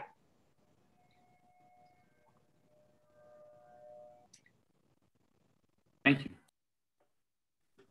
You're asking me to go a little beyond my job as a lawyer, because I'm having to make policy calls on what's a good idea and what's not. And Brady, we have another hand up. Hi, Julia. Hi. So just for me, can you answer what would be the difference in the outcome if it were just a rule and not a statute, or vice versa, so that I have it clear in my head what the consequence would be? That's a good question. From my perspective in the work that I do to support Office of Chief Trial Counsel, there's not. You're subject to discipline one way or the other, but I don't know if anybody has a different understanding. To me, at least as a practitioner, and I think that if the attorney rules were done, designed from the ground floor up, they would probably be in just one place. I think probably historically this has to do with, what the legislature decided it wanted to, say affirmatively and what came up through the court. And sometimes they're parallel, sometimes they're not. Looks like Randy might have a better explanation than I. Is it okay? Sure. Yeah. Thanks, Randy. For example, the State Bar Act provision regarding reporting suspected immigration status as a cause for discipline, the specific language of the statute is, it is a cause for suspension, disbarment, or other discipline for any licensee of the state bar to essentially engage in the prohibited conduct. With regard to disciplinary standards that are codified, quote unquote, promulgated more so in the rules of professional conduct, there's a general provision in the State Bar Act, section 6077, that states, for a willful breach of any of these rules, the State Bar Court has the power to discipline attorneys by reproval, public or private, or to recommend to the Supreme Court the suspension from practice for a period not exceeding 3 years of the licensee from the State Bar. So in a very broad, stripped from any context of how many allegations or what priors the person has, a State Bar Act section can have as a consequence disbarment. A violation of a rule of professional conduct might be up to 3 years suspension. So again, that puts aside the specific context. Certainly people can get disbarred for violating multiple rules or multiple instances of violations.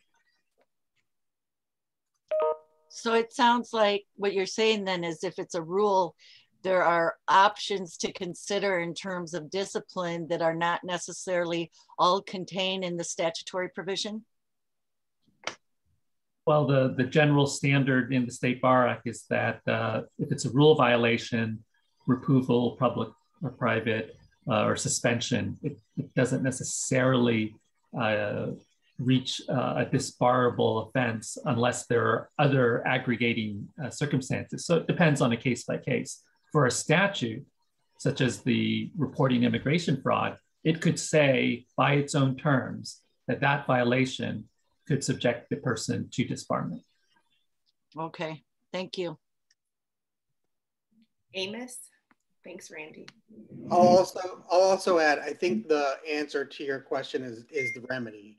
I think what Randy just described is one difference in the remedies, but a statute could provide other remedies. So these statutes, I think on the screen, might be specifically identifying, suspension or discipline, but other statutes could have criminal implications. They could have, voidable contracts. None of that, I think, would be really possible if it's a rule of discipline as opposed to a statute. So for anything that we think there needs to be other remedies like criminal consequences or a voidable contract, I think a statute might be the best place for those. So then what you're saying, Amos, excuse me for participating again, then I would think that we would want them as statutes for the serious, now after January 6th, for number 5 in particular.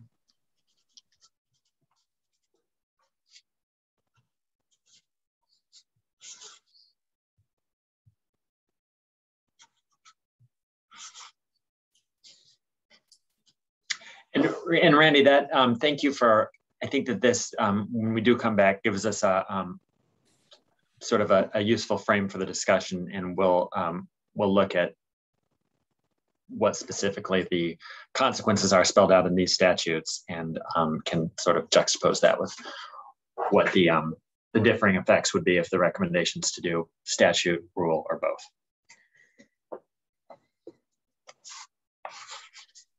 Okay, is that it, Brady? That is it. So I think all right. Hopefully I finished with 8 minutes. Excellent. Thank you so much.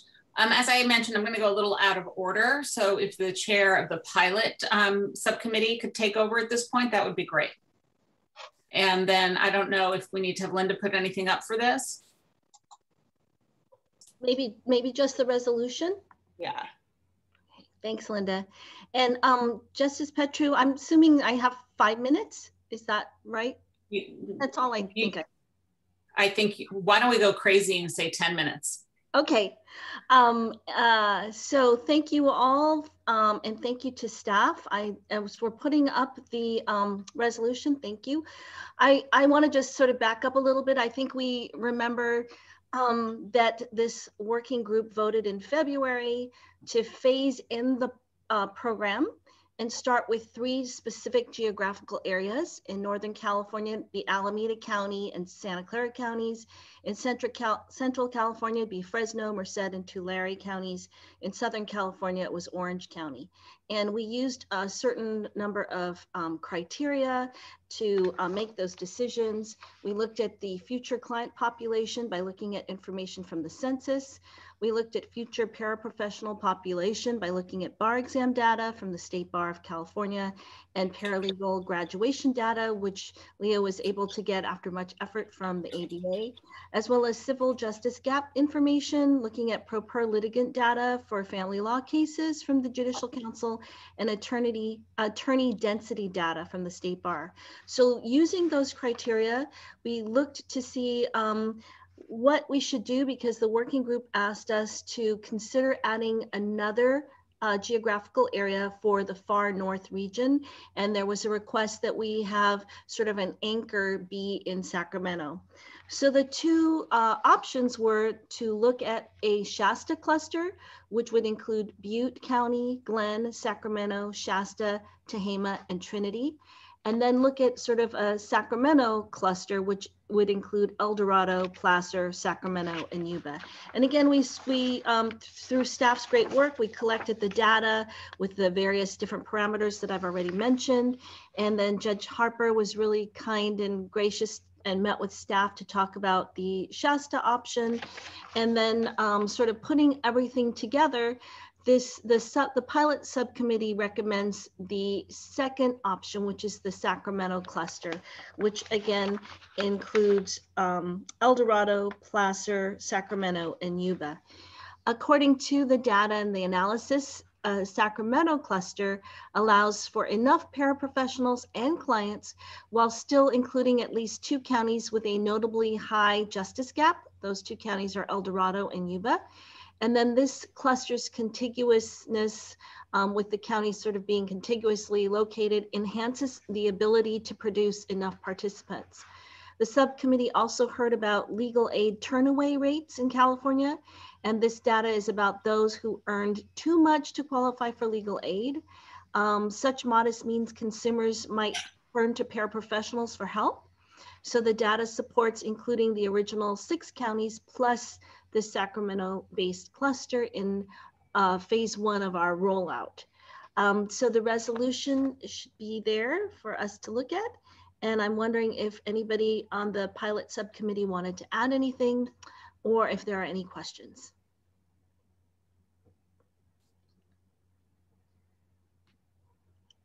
Okay, so seeing no questions and nobody wanting to add anything, this to me seemed pretty straightforward. So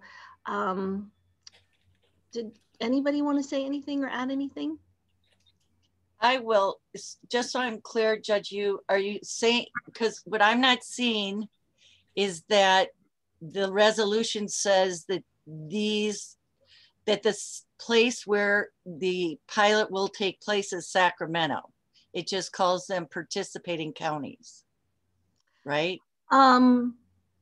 I think if I understand the question, what we're seeing is this is a region, like the far north region, and it's called the Sacramento cluster because El Dorado, Placer, Sacramento, Yuba are all sort of related contiguously, so people can drive and easily be able to access their paraprofessionals, or the paraprofessionals could reach out and help clients. Did I understand the question, and did I answer it? I think you did. You're not saying then that the center of education would be in any one of these counties in particular? Not in particular, because maybe there would be remote training that would be centered somewhere even farther north. So we're not talking anything about right now where that education should take place. But okay. But I can ask staff if they're contemplating something or if I missed something. This is fine for now. Thank you. Okay, sure. Thanks, Julia. Thank you for asking a question. Any other questions or comments? Okay, so then we have this resolution before us. Is there a motion? Did you all make the motion? This is Judge Harper. Thank you, Judge Harper. Is there I'll second the motion. Thank you, Julia. And so would you like me to call the question, Justice Petru? Sure. Okay, I'll call the question and ask if we could please take the vote. Okay. Bashan? Yes. Brynelson? Yes. Helmuth? Aye. Hamilton? Yes. Judge Harper? Yes. Hartston? Yes. Kirkmeyer? Yes. McRae? Yes. Olvera? Yes. Judge Rubin? Yes. Shining? Yes. Sarush? Yes. Spyro? Yes. And Judge Yu? Yes, thank you, Linda, and thank you to staff. Although this was done very efficiently with a little time, it does not belie the fact that staff had to spend a lot of time gathering the data. So thank you so much, Christopher and Leah and Linda and the rest of the staff. And thank you. All right, Linda, so I think we'll go back to licensing. Right. Okay. We wanted a quick win.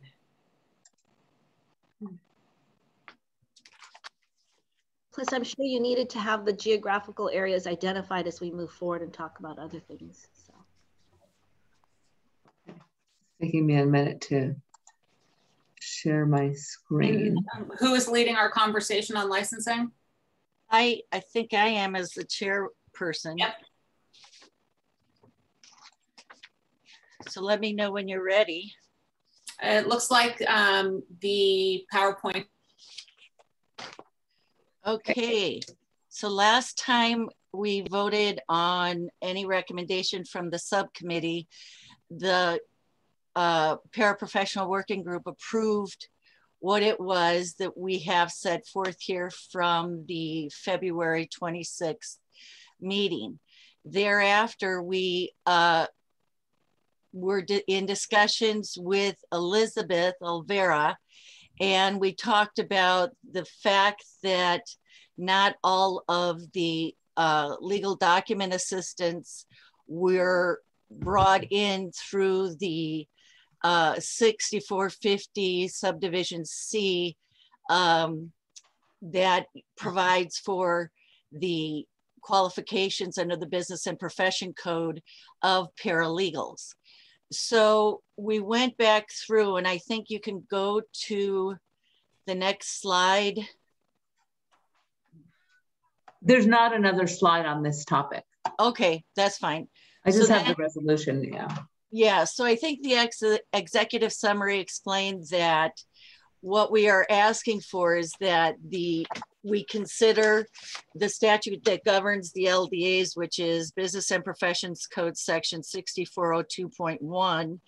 And our subcommittee discussed this because everything was included through subdivision D of that code section and C. So there were two subdivisions, A and B, one that provided for a high school diploma that met other additional requirements of either working under 2 years as law-related experience under the supervision of a licensed attorney or providing self-help services for 2 years. We decided as a group that having only a high school diploma we deemed was probably not sufficient preparation for this program, and that what we wanted to do was only accept the subdivision B, which is a baccalaureate degree in any field and either a minimum of 1 year of law-related experience under the supervision of an attorney or a minimum of 1 year of experience providing self-help services. So that we did agree upon. And so that is the recommendation we're bringing forward, is to amend the eligibility prerequisites of having the LDAs that are authorized to be an LDA under 6402.1 subdivision B, added to the group that is eligible. The one thing that we are treating differently is that we did not agree that the LDA under this group could waive the educational requirement or the experiential requirement. They would have to go through the program as designed. And I think Stephen Hamilton would like to contribute from our group. My comments are directed in part to what Julia said and also towards a suggestion that there should be an expansion of what is considered for experiential hours. I'm firmly of the mind we should not make any adjustments to either these recommendations or the experiential standards that we adopt previously. Part of my belief is what we're going to be now having paraprofessionals do is appear in court. And that is not part of any practical experience that an LDA or paralegal would have received previously. Law students could appear in court under the supervision of an attorney under the current rules, and that's been the case for 20, 30 years or so at least. I do want to make a distinction too between what it means to go through the law office study program. There was a reference made earlier during the public comment. Having completed that program is far more exhaustive and extensive than what we're recommending for paraprofessionals. You have to study for 4 years with an attorney or a judge. You have to complete monthly assignments. You have to turn in reports every 6 months. You have to pass the first year law exam. I was exempted from that because I'd gone to Hastings for the first year.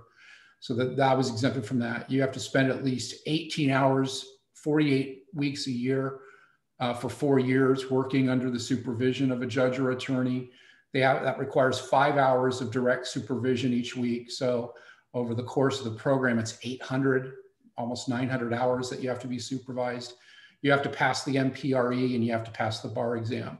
So I think making that analogy to the law office study program is not appropriate. And in light of our adoption of a rule that paraprofessionals are going to appear in court, I do not want to see any tinkering with the experiential requirements. Thank you. And I agree with Stephen. I learned a lot more about that manner to become a licensed attorney in California until I was on this committee with Stephen Hamilton. I really did not know much about it. And I'm very happy that he's been my partner in this licensing subcommittee recommendations, because he was able to bring that background to this licensing subcommittee that I wouldn't have already been familiar with. And so the experiential part of the program was really enhanced by what Stephen could offer to the subcommittee. And I want to thank you again, Stephen.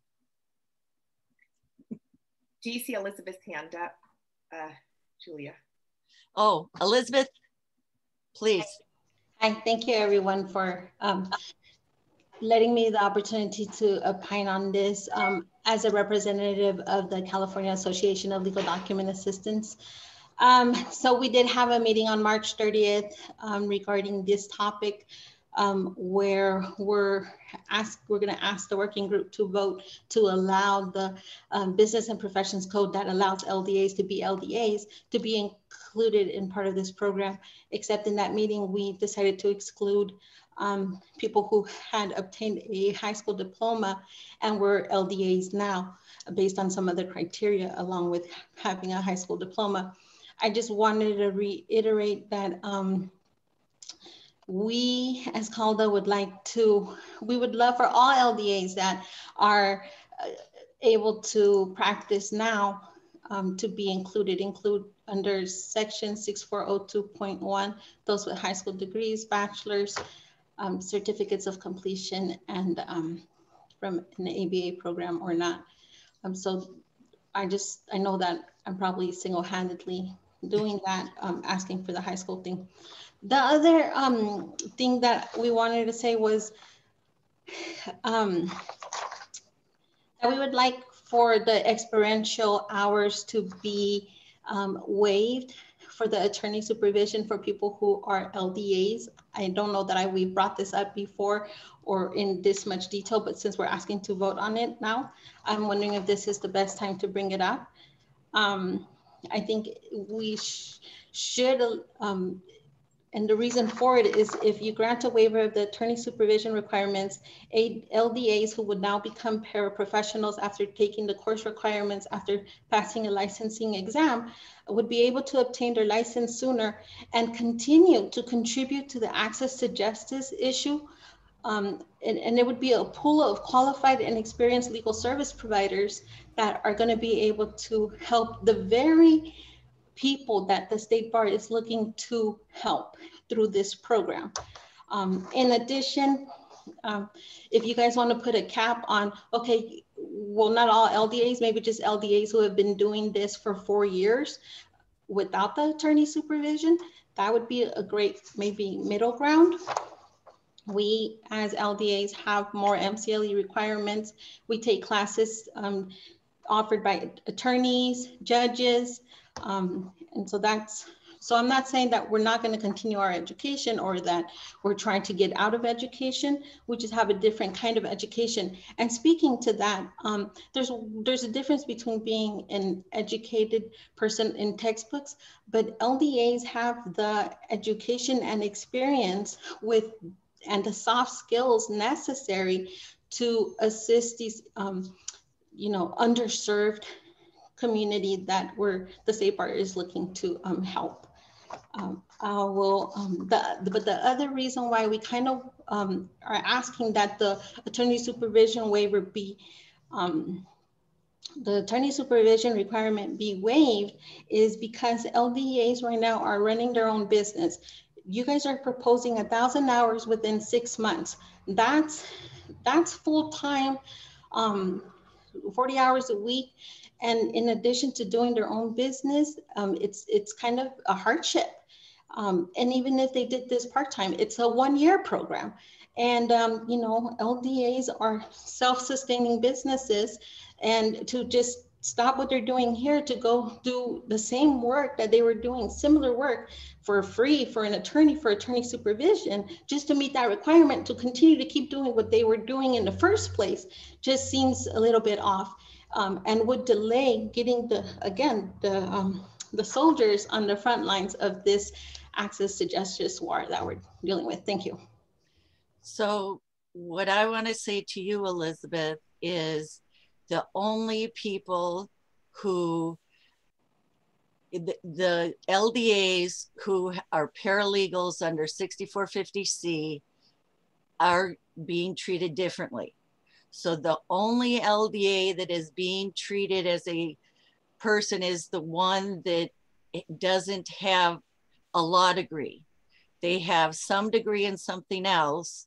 So they haven't had the academic background in law. And so that's just, the problem is, number one, LDAs have prepared documents, and I think we discussed, yes, they have the wonderful soft skills of client communication, but we are now entering a world that paralegals haven't done, LDAs haven't done. You are going to become a legal advocate. And as lawyers, I think we appreciate the difference between the two. I know that what you guys do is very sophisticated work and you are reaching the community.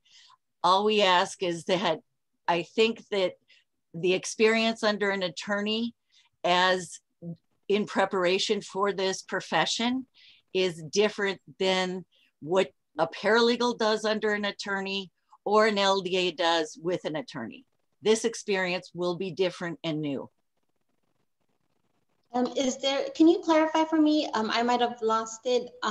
Is there a waiver of attorney supervision hours for paralegals who have received the ABA accredited certificate?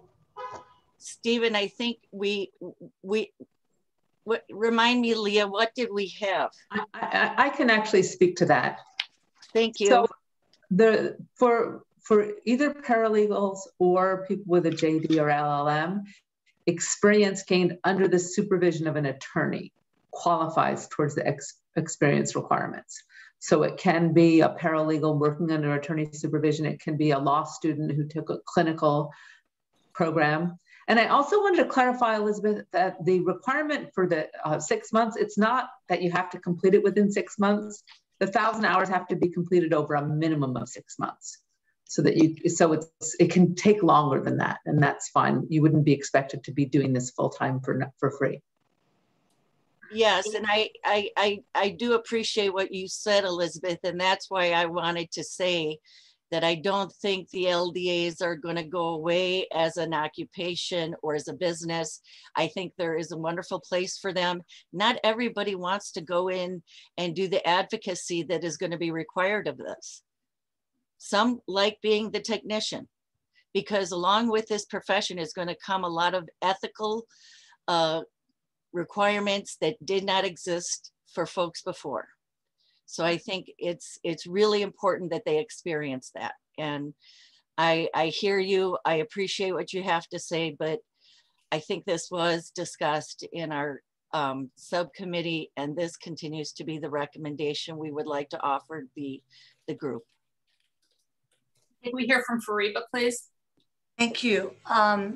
Thank you for all your work. I want to actually address Julia's comment, the comment you just made. I am really concerned and disheartened that we're going to let LDAs continue to practice outside of this new regulated profession. Well, hold on one second. Do we have the authority to say otherwise? I mean, that's not within the purview of our group to say whether LDAs, which is not a program that we're looking at, can continue to practice. Well, I thought, I'm sorry, I've brought, Leah? But you've asked this several times, and I think I've clarified that the group could make a recommendation to phase out LDAs. But as Justice Petru noted, it's not under our purview. In fact, LDAs are not regulated at all by the state bar. So we really have no authority to act in that area, but it could be a recommendation. And that's what I'm talking about. Okay, but that would be a separate motion, and I believe. And so for now, I would like to stay with this so that we can get to having a motion hopefully on it. First, Julia just mentioned it, and so I'll leave it up. But let's hear from. I forgot my other comment. Oh, so Fariba, put your hand back up though if you remember what it was, because I cut you off. I will, Your Honor. All right. Could I please hear from Judge Yu? Yes, I have a question for Elizabeth or the group. Are there LDAs who are supervised by attorneys? Elizabeth? There are some, and that's because attorneys do hire LDAs for form preparation, and they do supervise it. Also, in addition, LDAs have attorneys as clients, right? And so but the